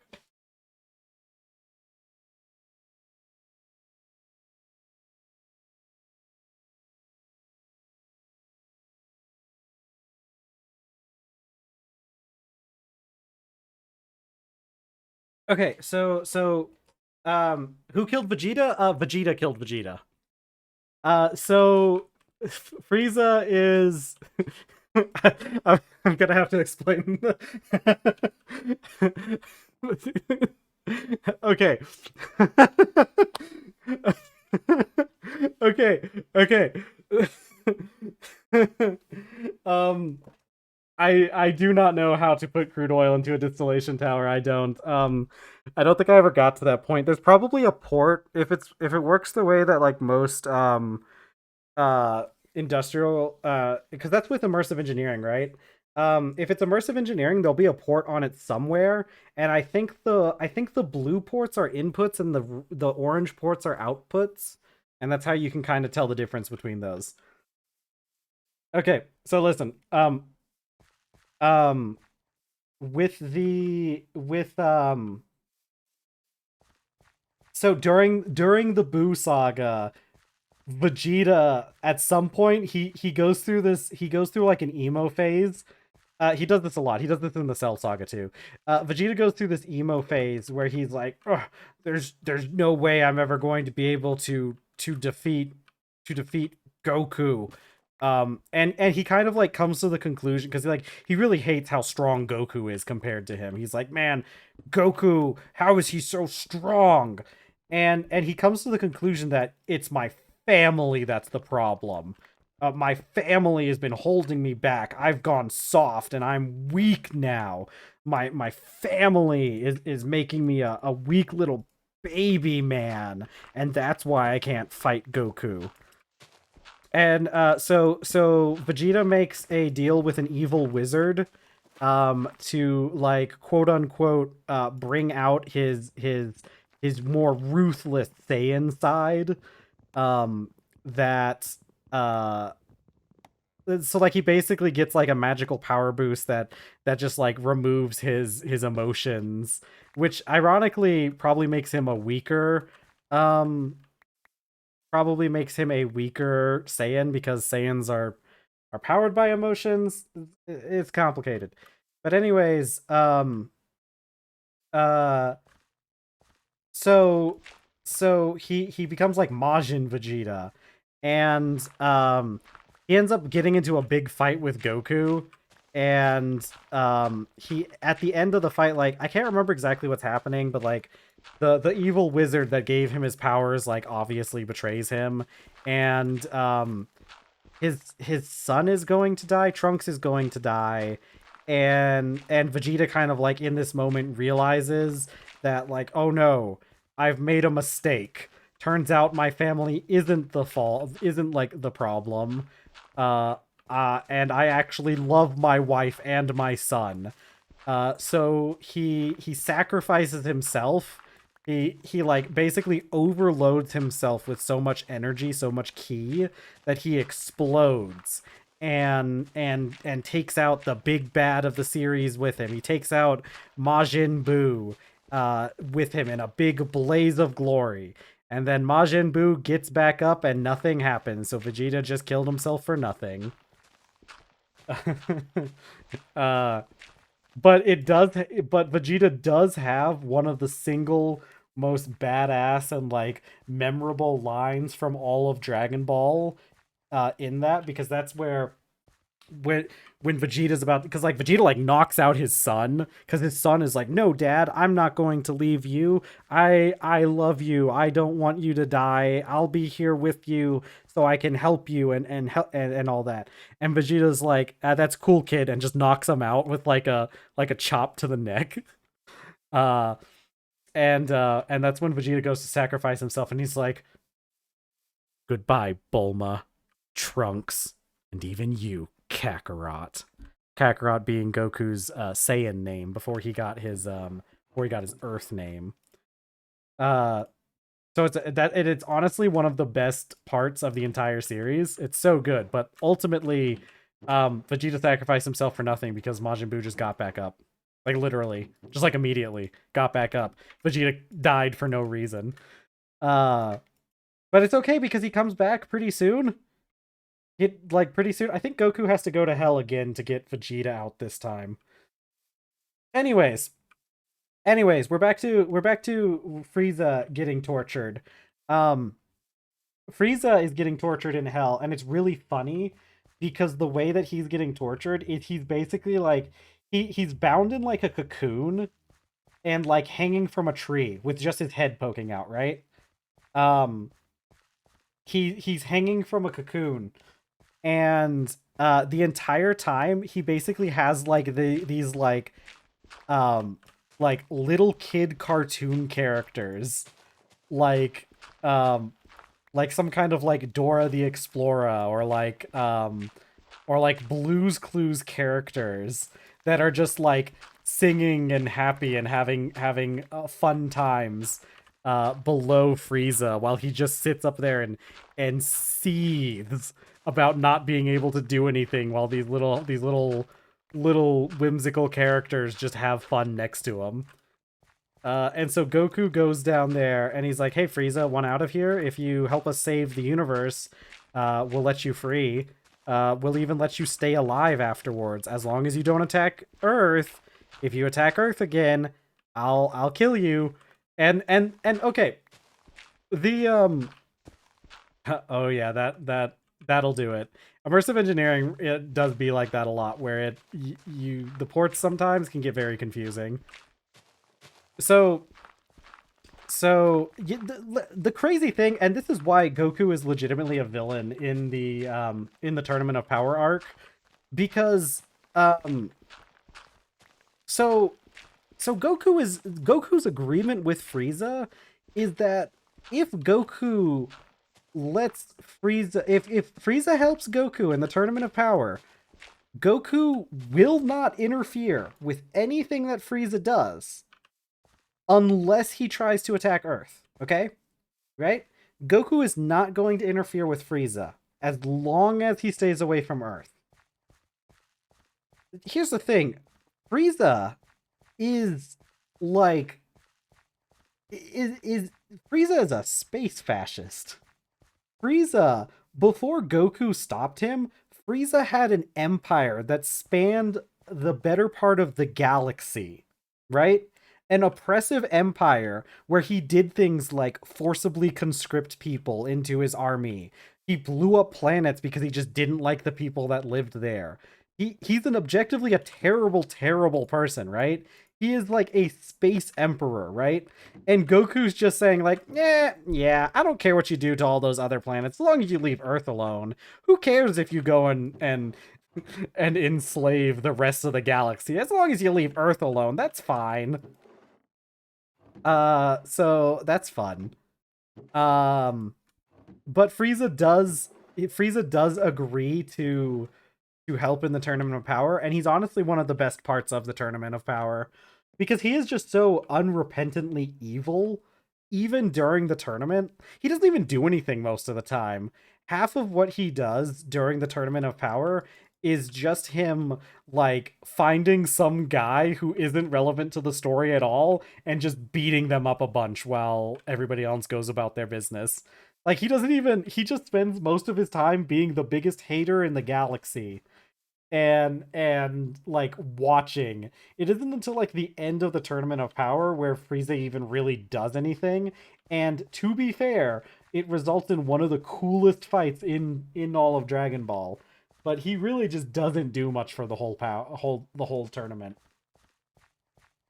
And then he gets to go free after that because they win. They win in the end. So the whole Tournament of Power, there's a lot of shenanigans that happen, and the Tournament of Power is a really good watch, regardless of even if you know the ending.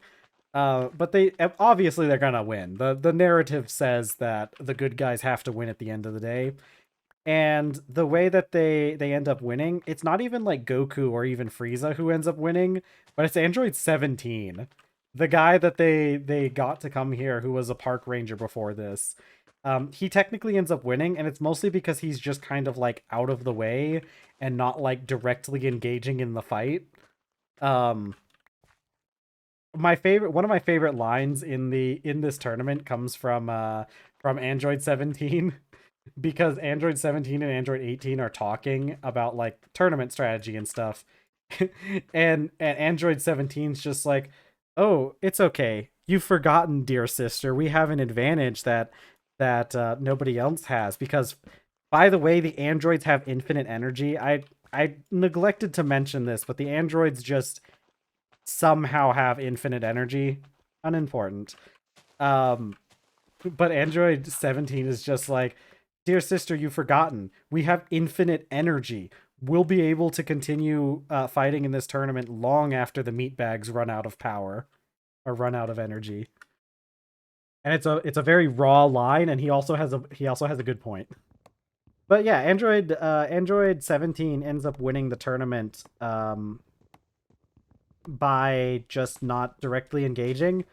Goku and Frieza fight the guy who is like the big powerful guy in the tournament that they have to defeat. Um, don't worry about it. It it's not it's never explained exactly how they have infinite energy. It's just a feature that they have. So don't worry about it. um so yeah, so Android 17 wins the tournament, and of course his wish is that because like other at this point other universes have lost the tournament and have been erased, and Android 17's wish is to bring back all the universes that got erased. Right? That's a very obvious conclusion to the tournament. Like we couldn't have just let all the universes get wiped out. So especially not after we spend so much time with them. Uh God, there's some really fun characters in the tournament too. The each one of the tournaments has the way it works, um the way like the kind of like cosmology works is like at the top of the hierarchy is the gods of destruction. And each universe has its own god of destruction. And that's what Beerus is, if you've ever seen the silly cat guy um in any media. Beerus is a god of destruction. It's really funny because the magical girl universe, their god of destruction is like an Egyptian goddess. It's really funny. Oh man, the Magical Girl universe was really fun too. I really liked the way they were because they really were just like stereotypical magical girl characters, and it was really fun because it was really cool getting to see the tropes done in such an interesting way. Um, oh my god, there's a really funny scene. Holy, one of, if not the funniest scenes in Dragon Ball Super in the tournament arc. And I can explain this even better now that I've explained all these different characters. But so there's a scene where Goku is so okay. You have the freedom fighter guy, the space cop guy who is like he's very honorable. He's very much like, "Oh, you vile fiend can't stand up to me because I have justice on my side." Like that kind of character. Um, we have that guy is in the scene. We have Goku. I think Vegeta's here too. I can't remember if Vegeta is in the scene or not, but he might be there. It doesn't matter. We also have Android 17, and uh, somebody Goku, I think, is going to fight the leader of the Magical Girl universe, right? And so the magical girl starts doing like a transformation sequence or like a power-up sequence, very very like magical girl anime style, like I'm charging up my big my most powerful form. And she's spouting off stuff about love and all that. In the middle of her transformation she gets blasted. And it's Android 17. Android 17 blasts her with an energy blast, and everybody, the space cop guy who's all about justice and fighting villainy, and Goku, and everybody just like turns and looks at 17 and is like, you can't do that.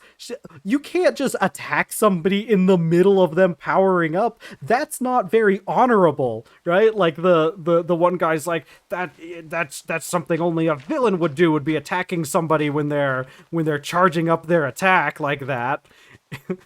And Goku's like, yeah, come on, 17, let them power up. I want to see where this goes.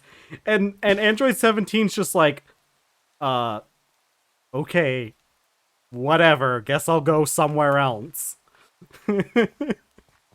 And it's one of the funniest moments in that entire tournament. Oh man. God. Dude, yeah. No. My god. Man, yeah, okay, listen. I all my D&D stories and stuff. Um one of the things I think that every new DM has to kind of realize, every DM at some point makes the mistake of not understanding the action economy in D&D, right? Because everybody always makes the mistake at least once of putting out a big bad that doesn't use like legendary actions or doesn't have anything to give them an edge in the action economy, and the player characters just beat the crap out of them before they can even do anything. There was one time I was playing one of the modules that was like the first like it was meant to be like the starter adventure for 5e, which was the Mines of Fandelver.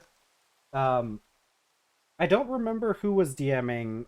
I think I may have been DMing this one, but I think it may have also been somebody else who was DMing. Um, but okay, hold on. One of my things on my yeah. Okay, one of the things on my phone messed up a little bit. Um, So in Mines of Fandelver, there's this one scene where again we're fighting cultists, or maybe it was just a local gang. I don't remember. Maybe we were just fighting a local gang. Um, and so we're going through their lair, right? And this module for 5e is kind of infamous for not being the most well thought out encounter, right? because this was, like I said, first campaign, official campaign for D&D 5e. It was meant to be like the introduction to the it was meant to be the introduction to the whole 5e as a system. So it wasn't really well balanced. This was a an adventure that ran from level 1 to level 4, very short. Um but the first encounter of this campaign was well known, very infamous for just killing the entire party. Because goblins are overtuned in 5e, kobolds as well, which is why Horde of the Dragon Queen also has a tendency to kill everyone in the first encounter. Um and so later on in this campaign, right, we're sneaking into the secret hideout of the local gang that roughed us up earlier. And there's like at the guy who's in charge of this group is like a some kind of sorcerer or whatever. He's got a magical staff, I'm pretty sure. Some kind of sorcerer who um he has like he has a secret he has a secret entrance to his lair. And I think this was partially done because as a kind of a way to showcase it's either they did this as a way to like showcase the the new kind of way that like passive checks work, or they just didn't think that this would happen and they didn't like realize how strong passive checks would be. So like you can see this door if you pass a DC 15 perception check, right? But here's the thing. If you already have 15, like if you have a 15 passive perception, you just see the door. And anybody who has proficiency in perception, which is all elves for some reason, uh, and took wisdom as a took wisdom as like one of their main stats, which is like monks, which we had in the group. I think we also had a druid who also had the crazy thing is like most of this party had a crazy high passive perception. It was really funny. I should talk about my monk at some point that had a really high, high passive perception. And so we find the secret entrance to this big bad's lair, and we're also a pretty stealthy group. So we like sneak down the stairs and we like catch the big bad while he's like it basically leads to his bedroom. And so we catch the big bad while he's in the bedroom, and the monk threw him down a flight of punches. And we took him out in like the first round of combat, because turns out sorcerers aren't very good in a melee fight and aren't quite prepared for when the adventurers just show up in the middle of their bedroom. And yeah, passive perception is such an underrated skill, because I had another campaign. This one was a higher level campaign. I think we were like level 8 or something. I was playing a monk, a brewmaster monk, or a drunken monk who was like he was a chef. He cooked. He did other things. He wandered and cooked and stuff. It was a fun character. But the fun thing was that he had an insanely high passive perception. Like his passive perception was like almost 8, or was almost like 20. I think it was like 18. And we get into this encounter. We get into this encounter where like we get into this we're on a boat, and like the encounter starts with like another boat, like a ghost ship rolling up on us. This ghost ship shows up, and we all had to roll a perception check to see if we like saw the boat or like noticed the boat like coming up alongside us. And and we all make our perception checks, and the DM is like, okay, did anybody get a perception check over 20? And I'm like, I got like a 25. And and the DM's just like, okay, you smell the boat. Like I have like a sixth sense where I'm just like, and my character at this time is like swabbing the deck, right? Like I've got a mop and I'm like swabbing the deck and taking care of this. So I like smell this ghost ship coming and like leap over the deck with my mop because the mop can because 5e made it so that there's not specific weapons in 5e anymore, right? One of the rules in 5e is that if you have a weapon that is close enough to another weapon, you can use it as a weapon, as that kind of weapon. So it smelled like ghosts. So really bad. I'm surprised nobody else smelled it. Um, so in 5e, you can use a weapon, you can use it as a weapon, right? So like I made the argument, hey, mop pretty close to a quarterstaff, right? Quarterstaff is a monk weapon, so I should be able to use this as a monk weapon, right? And the DM did let me. So I leap over the deck onto this ghost ship to start beating up people with my staff. My mop, excuse me. I was using a mop. Um, and one of the funniest lines before this encounter starts, right? So that's a really fun one. Enchanted guitar as a club. I always like flavoring like battle axes and having a battle axe that has strings, so it counts as a musical instrument too. It counts as a musical instrument as well. Oh, I ran out of breath. Okay, but listen, one of the funniest things ever happened. So this was a new DM as well. Um, so before this encounter started, the DM was kind of like trying to suss out things for the he was trying to like figure out how we would deal against this encounter. Um because we're fighting Ghost. Oh, that's really funny. That's really funny having to do. Yeah, that makes sense. Having to cast mending on your club on your guitar because it probably wouldn't survive combat. Oh man, I love the mending spell. It's such a good spell. It's such a good flavor spell.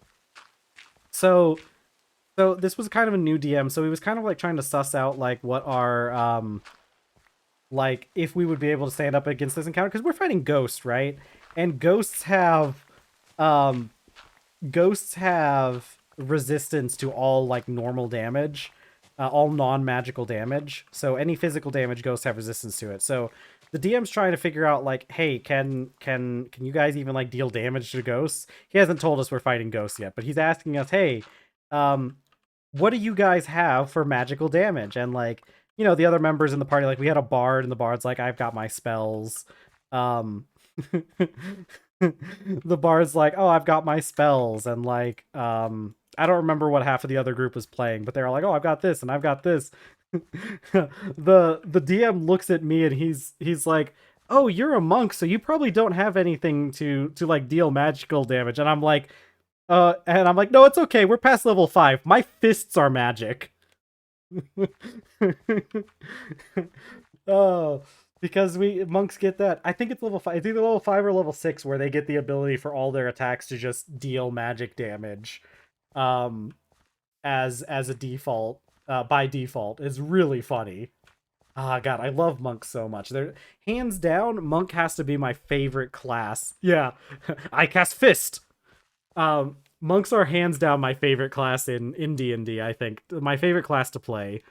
I just love all the shenanigans we get up to. This different monk. I have multiple monks that I've played throughout a couple different campaigns.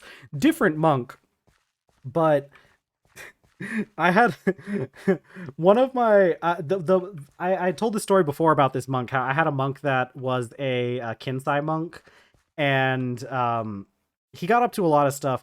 One of the things was I didn't get the chance to do this. I've always wanted to do this. Okay, I've always wanted to do this. So D&D 5e doesn't have any special rules for like four-legged creatures, right? In earlier editions of D&D, you would have a special condition that like four-legged creatures, like whenever they took the dash action, it would quadruple their run speed instead of just doubling their run speed, right?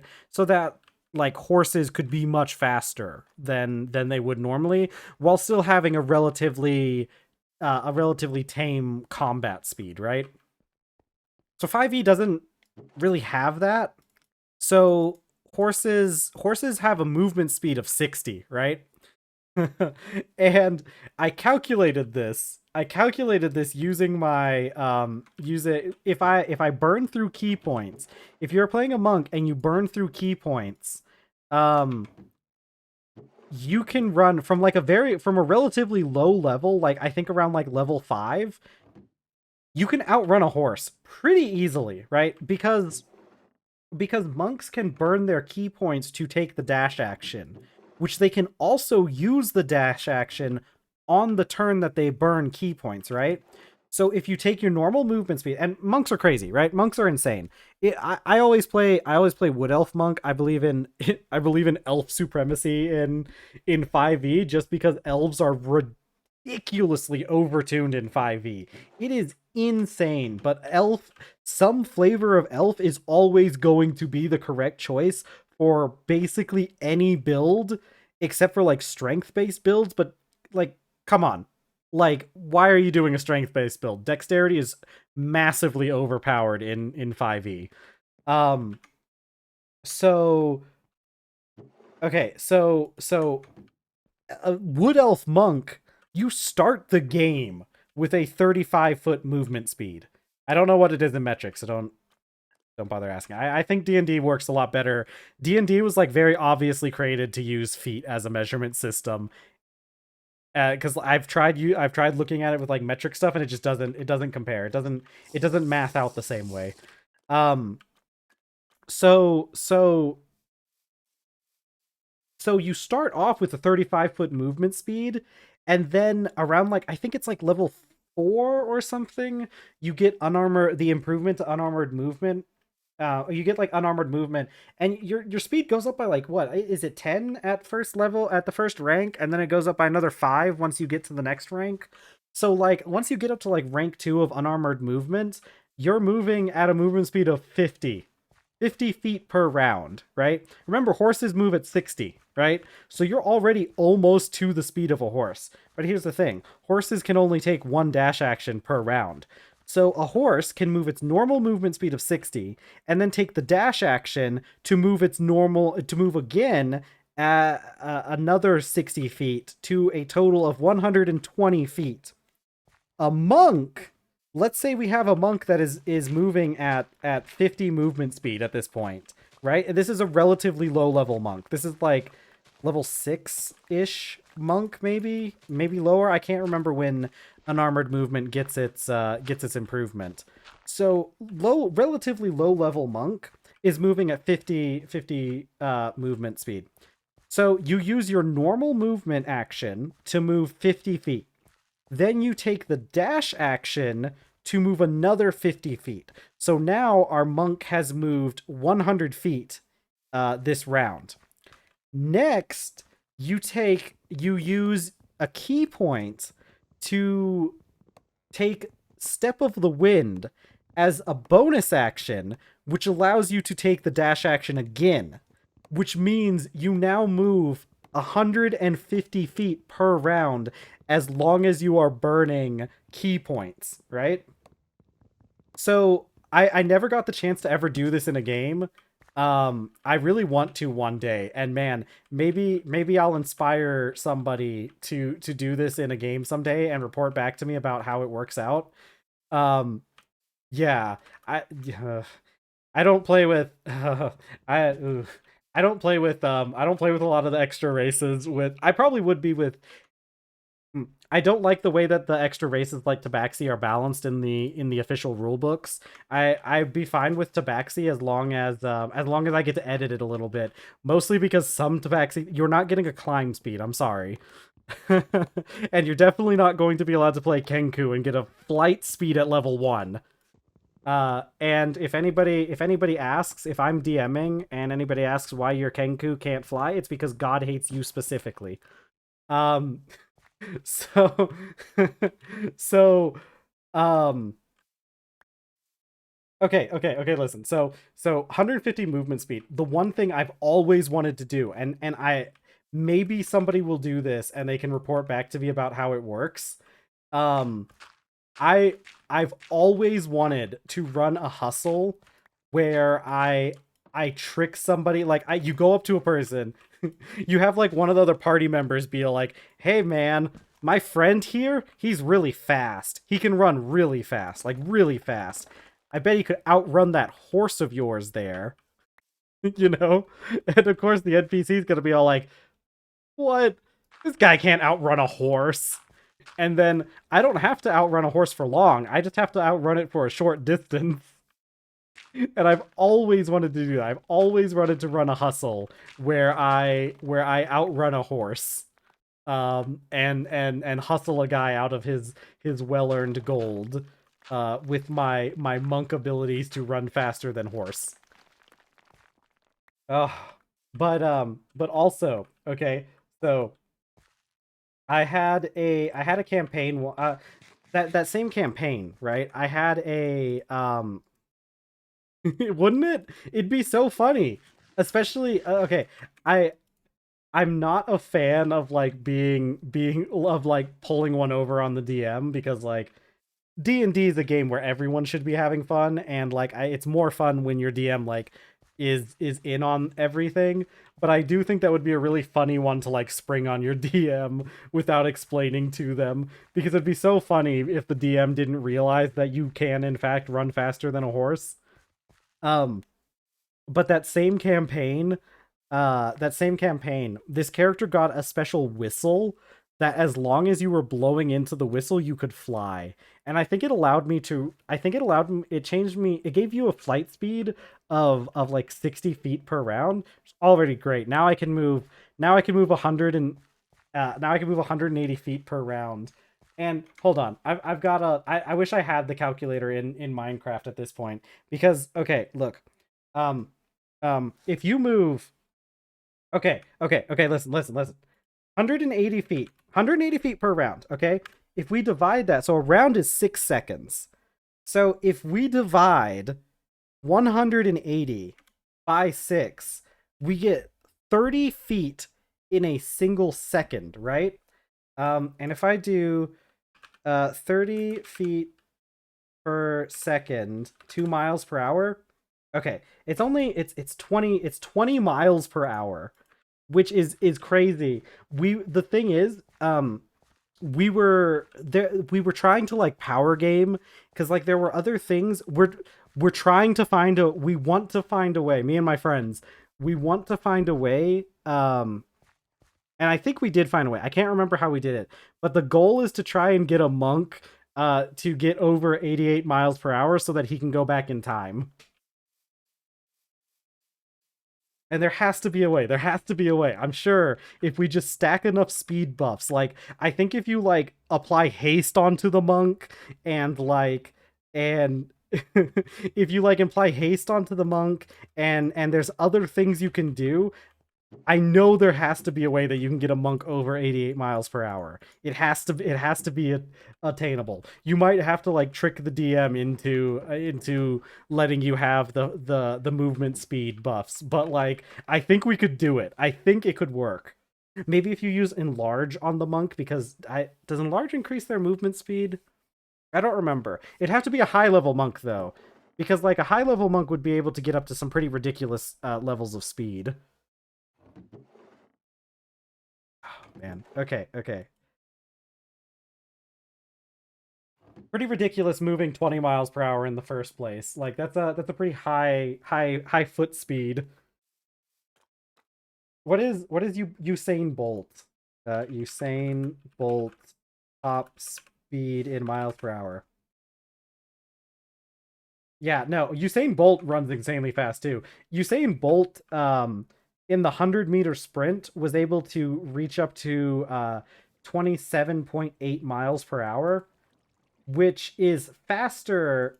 It's faster than the projected speed um of the monk that's able, if you're able to get your base speed up to 60 and you dash, um you can get up to about 20 miles per hour.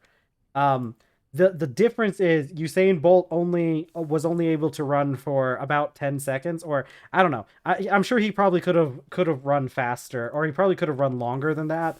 But like you have to keep in mind that a monk can keep this up for like, um, let's say you have 10 key points, or let's say yeah, if you have 10 key points, you could keep up that speed for a full minute, right?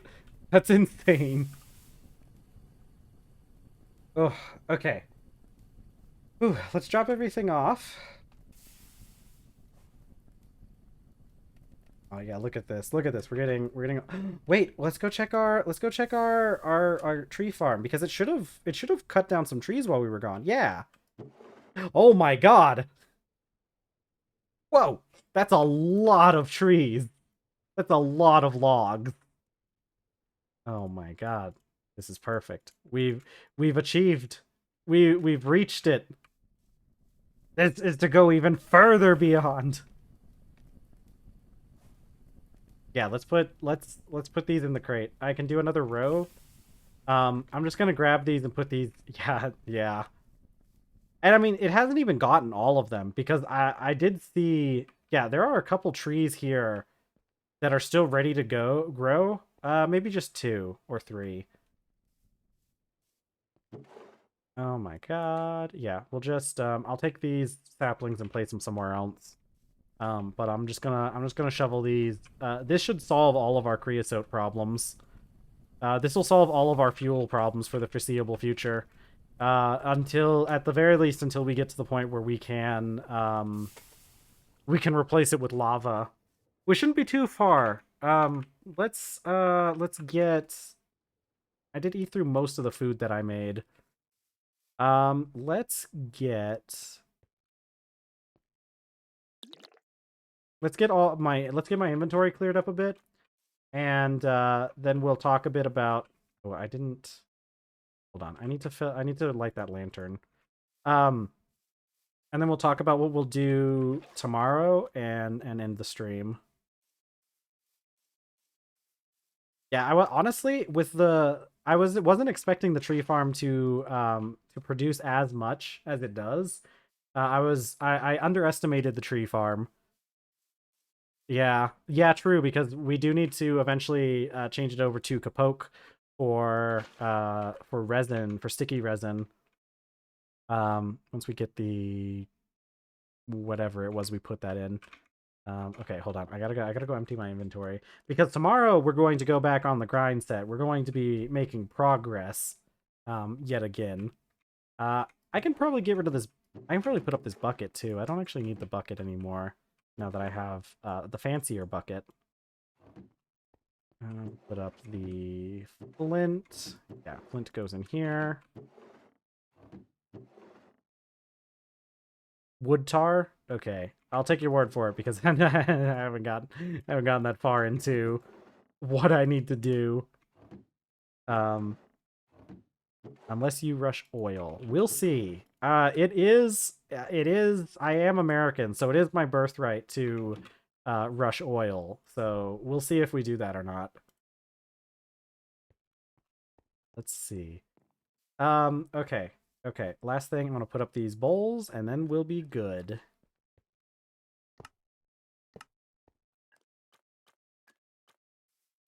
Okay.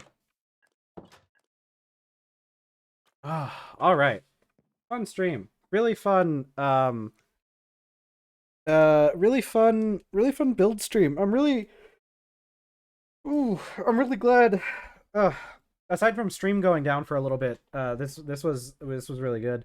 Um, I'm really glad that we got some time to do more building and aesthetic stuff because I have been putting off a lot of things for a long time. And we need to schedule some time to like do the like maintenance work and everything. Welcome back, Perono. We're about to end stream. Um so I really like that we got oh cool. Yeah, you do mention your dog a lot. Stream is ending soon. We are in the last few bits. I'll be here for a couple more minutes while I talk about. I'm going to talk a bit about what we're going to be doing tomorrow. Because I had a lot of fun with I had a lot of fun doing cheese. A Great Pyrenees and Black Lab mix. That dog must require quite a bit of attention. That sounds like a beast of a dog. Um let's see. Um so I really liked because we're going to need to keep doing like building the roads and everything, and we need to build docks at some point too. So I think having scheduled time to do I think having scheduled time to do building is a good idea. I think it's going to be beneficial for us overall to have some time. Oh, I never made clothes. Yeah, that's fine. Um Having that scheduled time will be really good to keep us so that we can maintain our infrastructure because infrastructure I think is the infrastructure is something that tends to fall to the wayside when you're doing progress, but I think infrastructure is really important because it just makes your life so much easier. um Tomorrow we're going to work on we're probably going to try and get to steam turbine and maybe move the steam generation around since we expanded that steam room. We're going to have more place for steam generation and turbine the turbine for electric generation. um I'm not familiar with the Norse elk hound breed. Hold on, I gotta look that up now. Norse elk hound. Oh, that's a cute dog. That's such a cute dog. I didn't realize that's what those were. Um, okay, so we're gonna try and get electricity going tomorrow, and I'd like to get the wire mill by tomorrow. We'll have to do. How do I make batteries? 2T battery. What's our lowest level battery? Oh, vanadium. Okay, there's no way I'm gonna be able to make this. I I have access to those materials. I can make these, can't I? Lead and antimony. Oh, I don't think I found antimony. Small lithium. Okay, yeah, but we still need the lead and antimony and whatever. Okay. Yeah, we're gonna need a centrifuge before we can. Oh, you need a canner for it? Okay. Cuz yeah, okay, I see where. Yeah, I see what it is. Okay. I was wanting to do batteries because we still have steam machines and we'll still need to have steam power before we like hook up electricity. But I guess I can hook up electricity to part of, or I guess I could just have the electricity stuff be in the steam generator room for a little bit um, before we end up doing switch over entirely to electric because those steam machines are still going to need steam for a while. Ooh, I am pretty sure that I have found that at some point. We'll have to look into this tomorrow because I we are well, you can probably get some more electrolysis going. I don't know if you can in that pack or not because I'm pretty sure that's how um we get it in this. Okay, I am gonna have to end stream though. We're 5 minutes past. We'll work on all this stuff with the electricity tomorrow. I want to get electricity going, and I want to get at least one electric machine by the end of tomorrow, and I'd like to get a couple more before we end stream for the week on Friday. Okay, um, thank you all so much for joining me. I love you all. I'm so happy that you guys joined me, and I'm so glad for my routine followers, my those of you that show up to multiple streams and come and join me. I'm very appreciative that you guys decide to spend your time here with me. If there's anybody watching who hasn't subscribed or isn't following, make sure to hit that follow button so you can get a notification whenever I go live. I stream 5 days a week, 4 hours a day, starting at 2 p.m. Eastern time, which if you're not in Eastern, just take whatever time it is now and subtract 4 hours, and you'll have the time that I start. I do have my extra social media stuff linked below. There's a YouTube channel which is mostly there for archival purposes, but if you ever miss a stream, you can check it out there. New stream should have just gone up. All it does is post streams from 2 weeks previous. So uh good things over there. I've actually had like a few of my streams have gotten like 15 minutes of watch time on YouTube, which is kind of crazy because before that it was like 8 seconds. um and there's also Blue Sky linked down below. I'll use that to stay in touch with everybody outside of stream. So if I ever need to let you guys know that I can't make it to stream one day, make sure you check that. That's it for me from today. So, once again, I love you all. Thank you for showing up, and I'll see you all tomorrow. Bye, everyone. Have a good day. Bye.